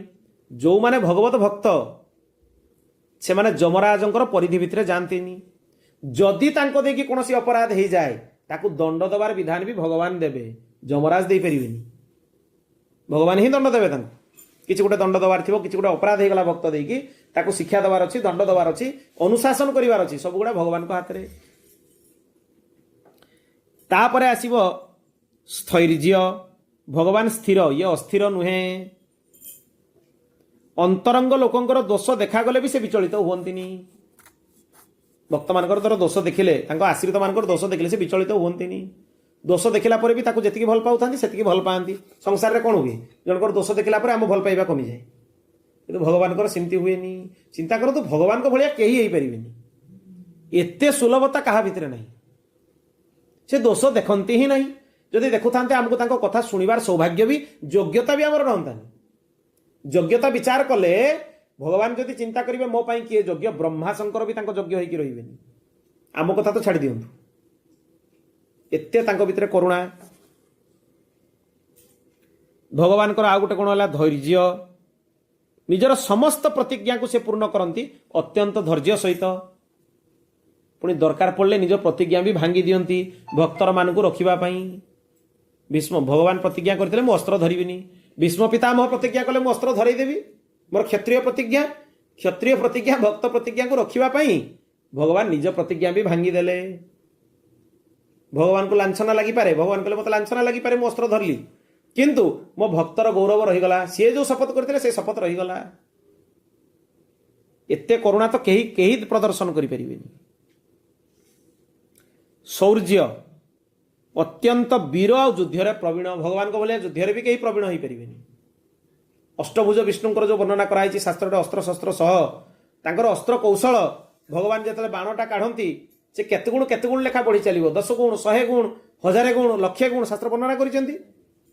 ଯେତେବେଳେ ସିଏ କରିବେ ସିଏ ଅନନ୍ତ ଗୁଣ, ଯେତେବେଳେ ବାଣଟାକୁ ସନ୍ଧାନ କରିବେ ଭଗବାନ ରାମଚନ୍ଦ୍ର, ସିଏ ହେଉଛି ଅନନ୍ତ ଗୁଣ ହେଇଯାଏ। ତାଙ୍କର ପରାକ୍ରମ ଅଛି, ପରାକ୍ରମ ଗୋଟେ ଗୁଣ, ଶତ୍ରୁମାନଙ୍କର ସଂହାର କରନ୍ତି। ତାପର ଗୁଣ ହେଲା ଭଗବାନଙ୍କର ସତ୍ୟ କାମ। ନିଜ ଆଶ୍ରିତଙ୍କ ପାଇଁ ସମସ୍ତ ନିତ୍ୟ ଭୋଗ୍ୟ ପଦାର୍ଥକୁ ସିଏ ରଖନ୍ତି। ନିତ୍ୟ ମାନେ ତାଙ୍କ ଲୋକରେ, ଗୋଲୋକ ବୈକୁଣ୍ଠ ସାକେତରେ ଯୋଉ ସ୍ଥିତିରେ ଏମାନେ ଥାନ୍ତି ସେଇ ସ୍ଥିତି ତାଙ୍କୁ ପ୍ରଦାନ କରନ୍ତି। ଆପଣ ଭଗବାନଙ୍କୁ ଏଠି ଫୁଲ ସଜେଇବା ସେବା କରିବେ, ଆପଣ ଯେତେବେଳେ ଭଗବାନଙ୍କ ନିତ୍ୟଧାମକୁ ଯିବେ ସେଠି ବି ଆପଣଙ୍କୁ ଫୁଲ ସଜେଇବା ସେବାଟା ମିଳିବ। ଆପଣ ଭଗବାନଙ୍କୁ ଶାସ୍ତ୍ର ଶୁଣେଇବା ସେବା କରିବେ, ସେଠି ଗଲେ ବି ଆପଣ ବସିକି ପ୍ରବଚନ କରିବେ, ଶାସ୍ତ୍ର ଶୁଣେଇବେ, ହରିଚର୍ଚ୍ଚା କରିବେ ଭକ୍ତମାନଙ୍କ ଗଣରେ ବସିକି। ଭକ୍ତମାଲିଜୀ ମହାରାଜ ପ୍ରବଚନ କରୁଥିଲେ ନା, ମହାରାଜଙ୍କୁ ଥରେ ଦର୍ଶନ ଦେଲେ ଭକ୍ତମାଲିଜୀ। ସାକେତ ଗମନ ପରେ ଭକ୍ତମାଲିଜୀ ଯେତେବେଳେ ସାକେତ, ତାଙ୍କ ପାଇଁ ତ ବିମାନ ଆସିଥିଲା, ବିମାନକୁ ପ୍ରତ୍ୟକ୍ଷ ଦେଖିଛନ୍ତି ଲୋକ, ଅପ୍ରତ୍ୟକ୍ଷ ନୁହେଁ। ଏ ଘଟଣା ବି ଆପଣମାନେ ଜାଣିଥିବେ କି ନାହିଁ ମୁଁ ଜଣେଇ ଦଉଛି। ଥରେ ଭକ୍ତମାଲିଜୀ ଶ୍ରୁତି ପଞ୍ଚମୀ ଦିନ ଭୋର 4ଟା ବେଳକୁ ଗଲେ, ଭଗବତ ଧାମ ପ୍ରୟାଣ ହେଲା ତାଙ୍କର। ଜଣେ ମଥୁରାର ବିପ୍ରଙ୍କୁ, ବ୍ରାହ୍ମଣଙ୍କୁ, ହଁ, ସେ କହିଥିଲେ ଯେ ଅନ୍ତିମ ସମୟରେ ମୋର ସେବା କରିବାର ସୌଭାଗ୍ୟ ମୁଁ ଦେବି। ଏଇଠି ଯାହାର ଚିତ୍ରପଟ ଏପଟରେ ଦେଖୁଛନ୍ତି, ଯାହାର ଭୋର 4ଟାରୁ ତାଙ୍କର ଭଗବତ ଧାମ ପ୍ରୟାଣ ହେଇସାରିଲାଣି। ମଥୁରାରେ ଚତୁର୍ଭୁଜ ଭଗବାନଙ୍କର ଯୋଉ ମନ୍ଦିର ଅଛି, ସେଇ ମନ୍ଦିରର ପୂଜାରୀଙ୍କୁ ସେ କଥା ଦେଇଥିଲେ ଯେ ମୁଁ ତୁମକୁ ଅନ୍ତିମ ସମୟରେ ସେବା କରିବାର ସୌଭାଗ୍ୟ ଦେବି। ସେ ଦେଖିଲେ ମନ୍ଦିରର ସକାଳ ଆରତି ସରିଗଲା, ଲୋକ ବି ମନ୍ଦିରରୁ ଫାଙ୍କା ହେଇଗଲେ। ଅଦ୍ଭୁତ ଭାବରେ ସେ ଦେଖିଲେ ଯେ ମନ୍ଦିର ସାମ୍ନାରେ ଗୋଟେ ବିମାନ, ଦିବ୍ୟ ବିମାନଟି ଆସିକି ଠିଆ ହେଲା। ଭକ୍ତମାଲିଜୀ ତା ଭିତରେ ବସିଛନ୍ତି, 4ଟା କୁନି କୁନି ଛୁଆ ତାଙ୍କୁ ଚାମର କରୁଛନ୍ତି, ଆଲଟ ଚାମର କରୁଛନ୍ତି। ଦିବ୍ୟ ବିମାନ, ତା ଭିତରୁ ଭକ୍ତମାଲିଜୀ ଓହ୍ଲେଇକି ଆସିଲେ, ଚତୁର୍ଭୁଜ ଭଗବାନଙ୍କୁ ପ୍ରଣାମ କଲେ। ଇଏ ସ୍ଥାଣୁ ହେଇକି ବସିଗଲେ, ମାନେ ଉଠି ପାରିଲେନି, ଚାହିଁଲେ ବି ନିଜ ଆସନରୁ ସେ ଉଠି ପାରିଲେନି। ଚତୁର୍ଭୁଜ ଭଗବାନଙ୍କୁ 2 ଥର ପରିକ୍ରମା କଲେ।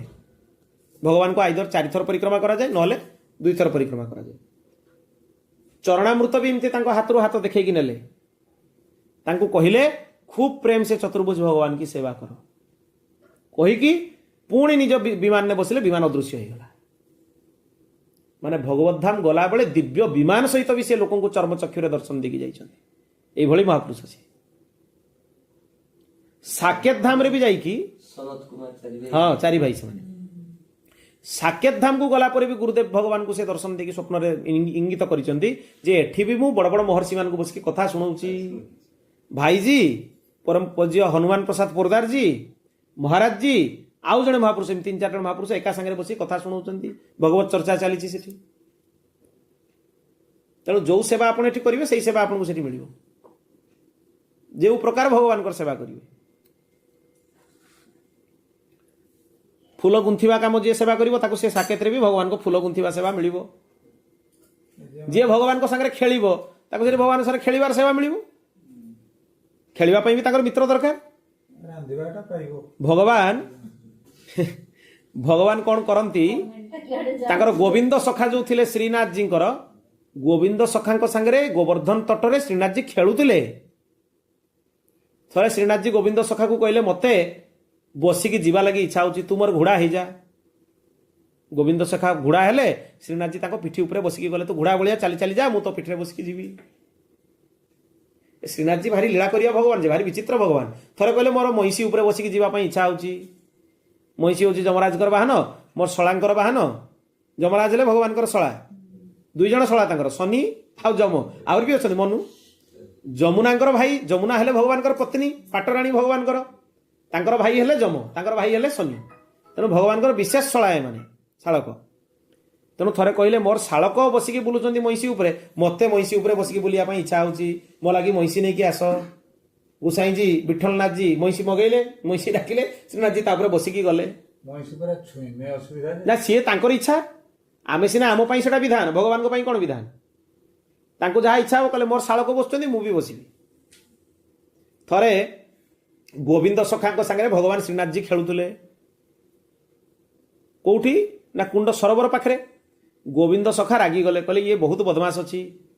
ରାଗିକି ତାଙ୍କୁ କୁଣ୍ଡ ଭିତରକୁ ପେଲି ଦେଲେ, ପେଲି ଦେଇକି ଦୌଡ଼ିଲେ। ଶ୍ରୀନାଥଜୀ ପୁରା ଉଦା, ତାଙ୍କ ଦେହ ସରସର ହେଇଯାଇଛି ଏକଦମ। ମନ୍ଦିର ଭିତରକୁ ଯେତେବେଳେ ପଳେଇ ଆସିକି ବସିଲେ, ଗୋସାଇଁଜୀ ଯେତେବେଳେ ମନ୍ଦିର ଆସିକି ଖୋଲିଲେ, ବିଠଲନାଥଜୀ ମାନେ ବଲ୍ଲଭାଚାର୍ଯ୍ୟଙ୍କର ପୁତ୍ର ଗୋସାଇଁ ବିଠଲନାଥଜୀ, ତାଙ୍କ ସାଙ୍ଗରେ ଭଗବାନ କଥାବାର୍ତ୍ତା କରୁଥିଲେ, ଖେଳୁଥିଲେ। ସିଏ ପୁରା ଏମିତି ଭଗବାନ ଥରୁଛନ୍ତି ଶ୍ରୀନାଥଜୀ। ଭଗବାନ ତାଙ୍କୁ ଦେଖି କହିଲେ, ବିଠଲନାଥଜୀ କହିଲେ ଥରୁଛନ୍ତି କାହିଁକି ଆପଣ?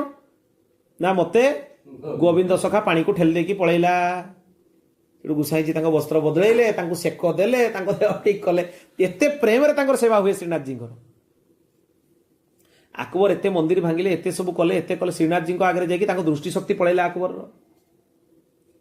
ଭୟଭୀତ ହେଇକି ସେ ବଡ ମୂଲ୍ୟବାନ ହୀରା ପୃଥିବୀର ଶ୍ରୀନାଥଜୀଙ୍କୁ ଯାଇକି ଦାନ କରିଥିଲା, ଯୋଉଟା ଏବେ ବି ଥୋଡିରେ ଶ୍ରୀନାଥଜୀଙ୍କର ଲାଗିଛି।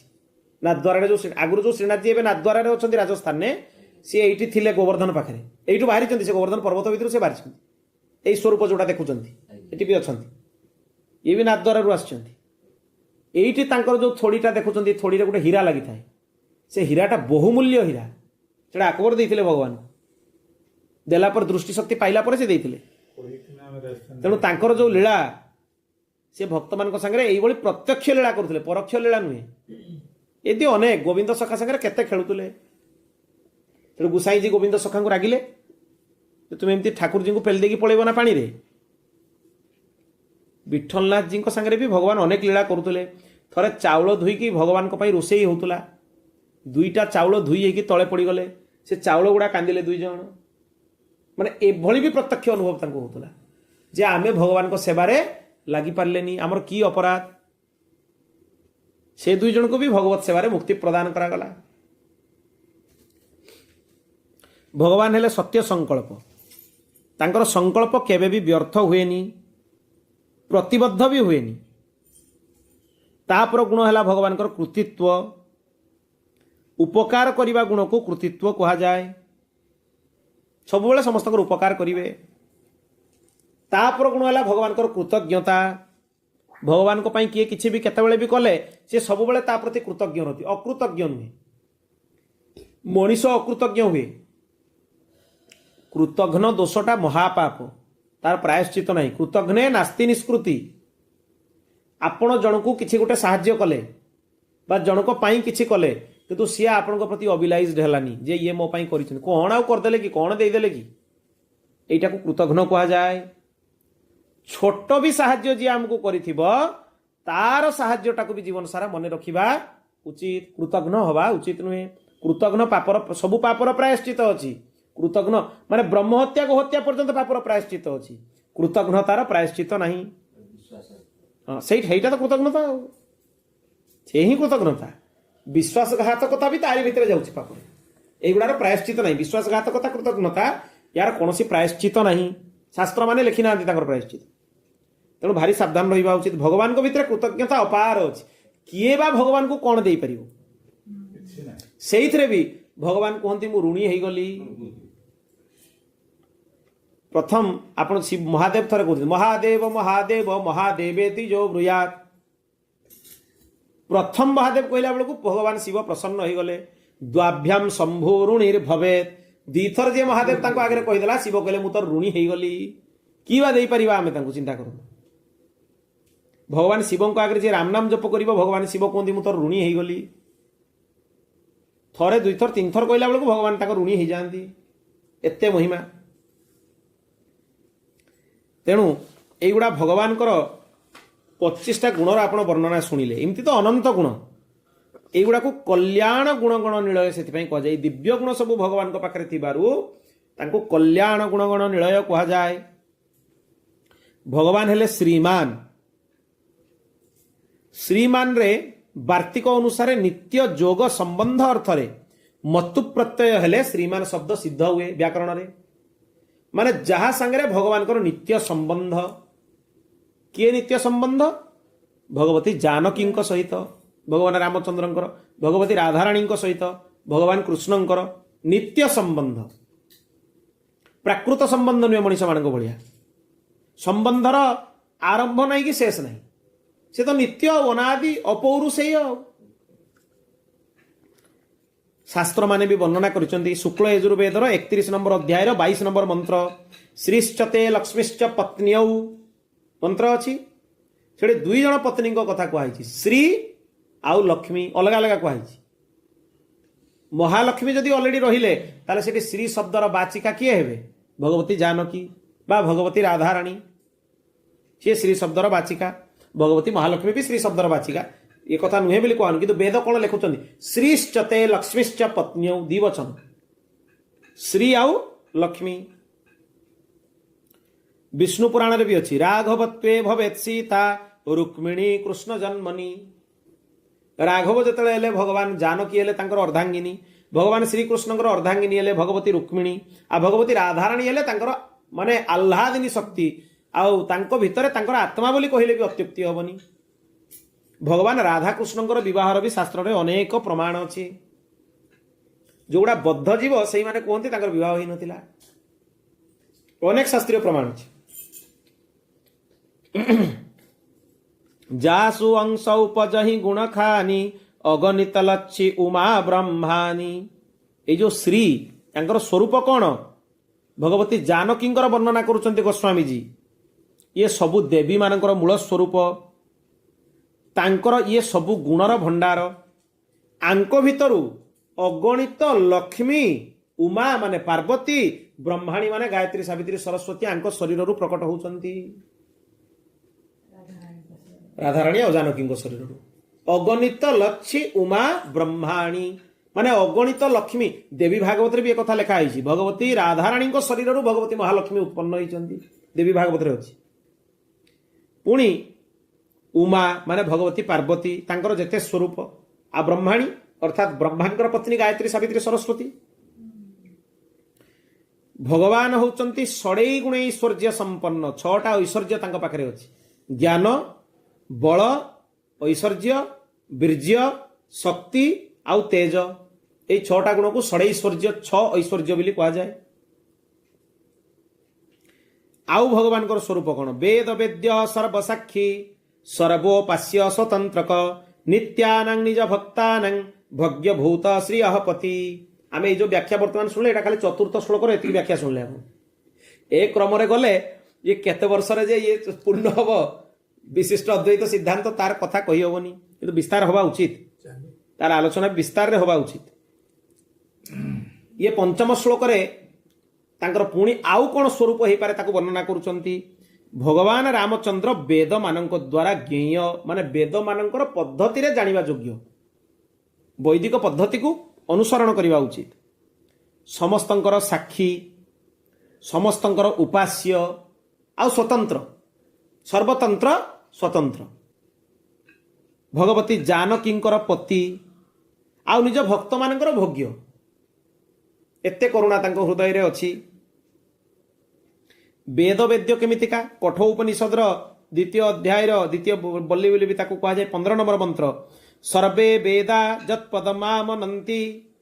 ଗୀତାରେ ବି ଭଗବାନ କହିଲେ ବେदैश्च ସର୍ବେ ରହମେବ ବେଦ୍ୟଃ।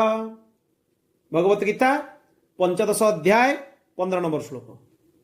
ଗୀତାରେ ଗୋଟେ ବହୁତ ସୁନ୍ଦର ହିସାବ ଅଛି।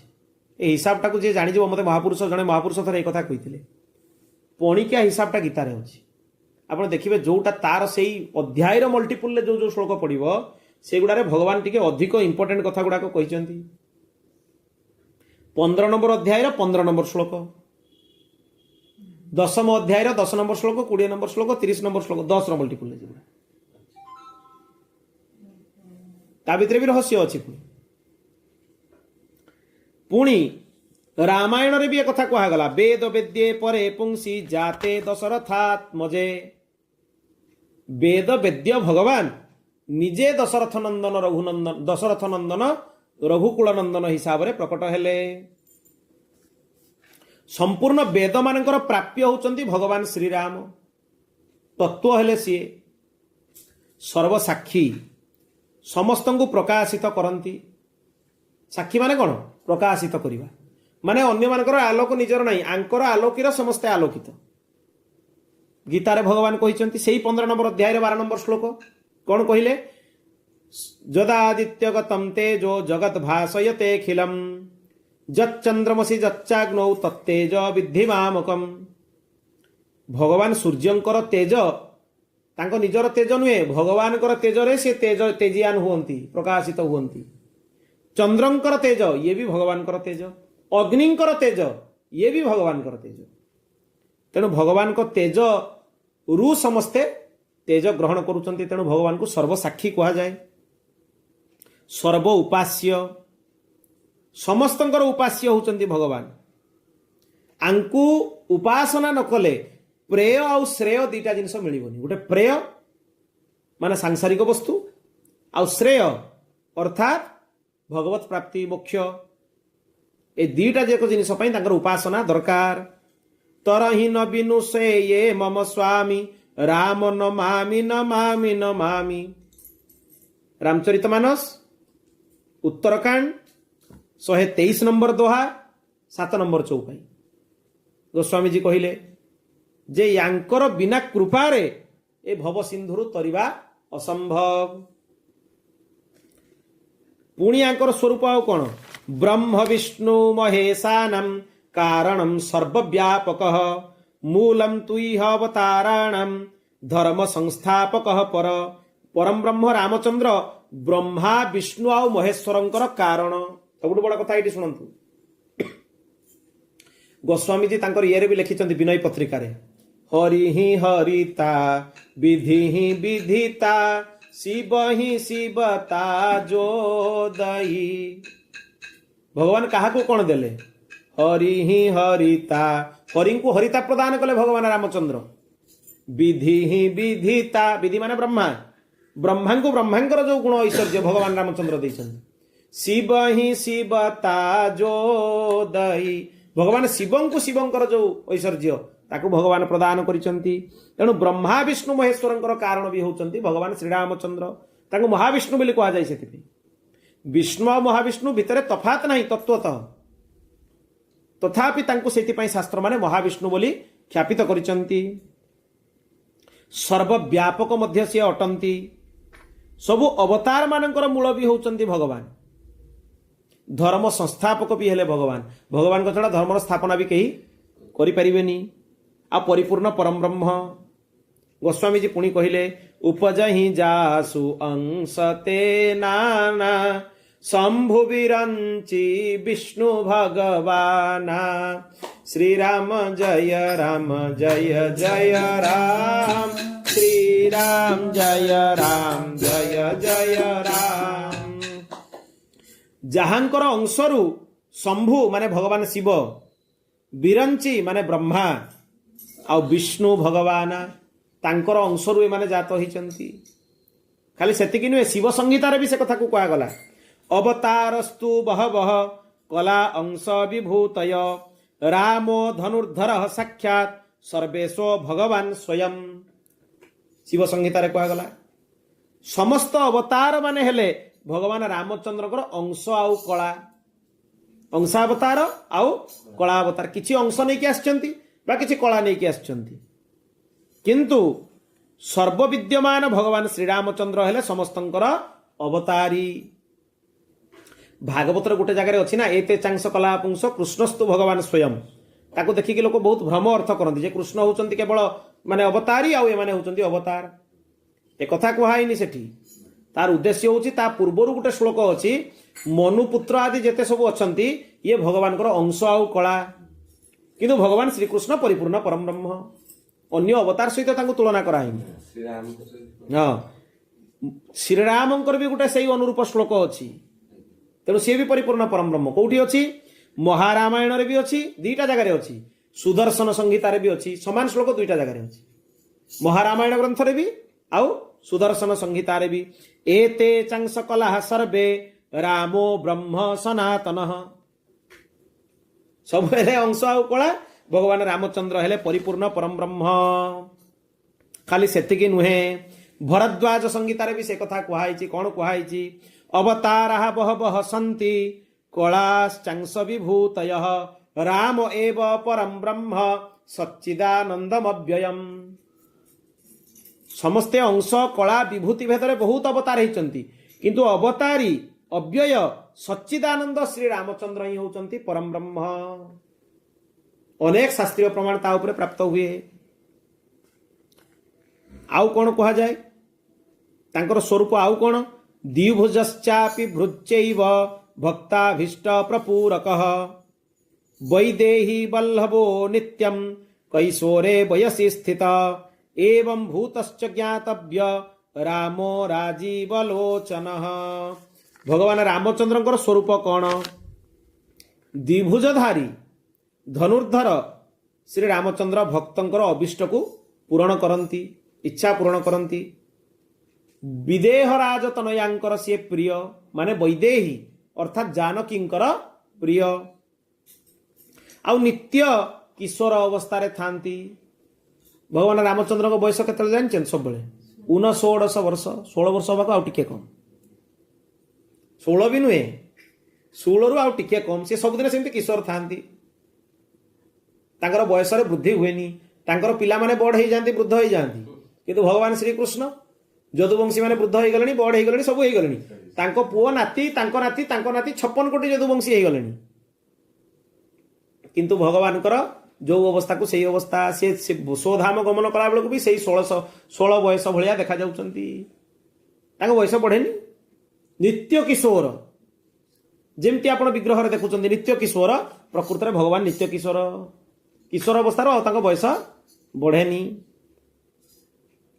एहीपरि रक्त कमल भलिया नेत्रयुक्त भगवान श्री रामचंद्र को जानिबा उचित आमे भावितिले विगत पर्याय रे जे आज आमे भगवत स्वरूप आउ जीवन स्वरूप पर्यंत आलोचना करदेबा दीटा प्रश्न हो जीवो दीटा प्रश्न हो पारलानी गोटे प्रश्न है भगवान को स्वरूपर वर्णना ताहा भी अति संक्षिप्त है एटा भी जेति हाँ ना सी एई जेतिकी वर्णना है एतिकी रे भी तुष्टि नहीं भगवान जदि करंती आगामी पर्याय रे आउ किछि भी भगवत स्वरूपर आलोचना करा जीवो तापर जे कि जीवर स्वरूप को आमे जीवा आउरी विस्तार रे सुनिया भगवान गुण गण आम काम ही कौन तांकर गुण चर्चा ही आमर काम भगवान जो अनंत गुण से गुण गुड़ा को मन पकेवा ही आमर काम द्वितीय बाट ही किछि नहीं नान्य पंथा विद्यते यनाय आ द्वितीय बाट नहीं आम पाखे तेणु भगवान चिंतन करवा उचित आजिकार कथा को आम ये विराम दबा भगवान जहाँ प्रेरणा देवे आगामी पर्याय रे पुणी सेठू कथा चलिबो मत लागिलानी जे अर्थ पंचक उपरे बोधे 5टा खंडे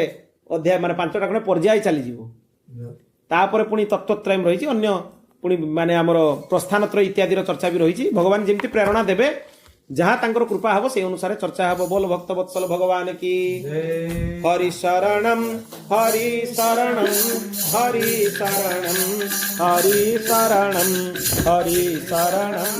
हरि शरणम हरि शरणम हरि शरणम हरि शरणम हरि शरणम हरि शरणम हरि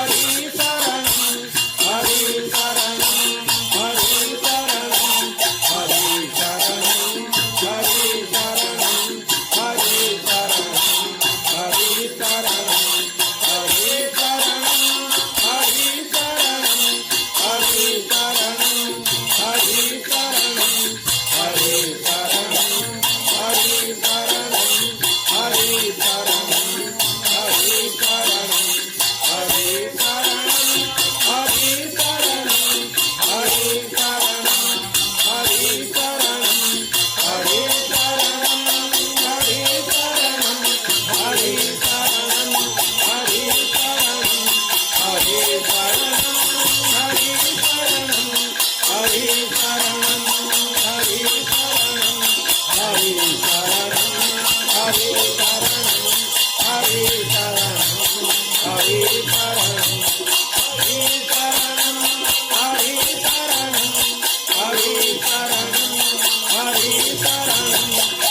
वत्सल भगवान की, कृपा वत्सल भगवान की, श्री सद्गुरुदेव भगवान की, श्री सीतारामचंद्र भगवान की, श्री राधा कृष्ण चंद्र भगवान की, श्री उमा महेश्वर भगवान की,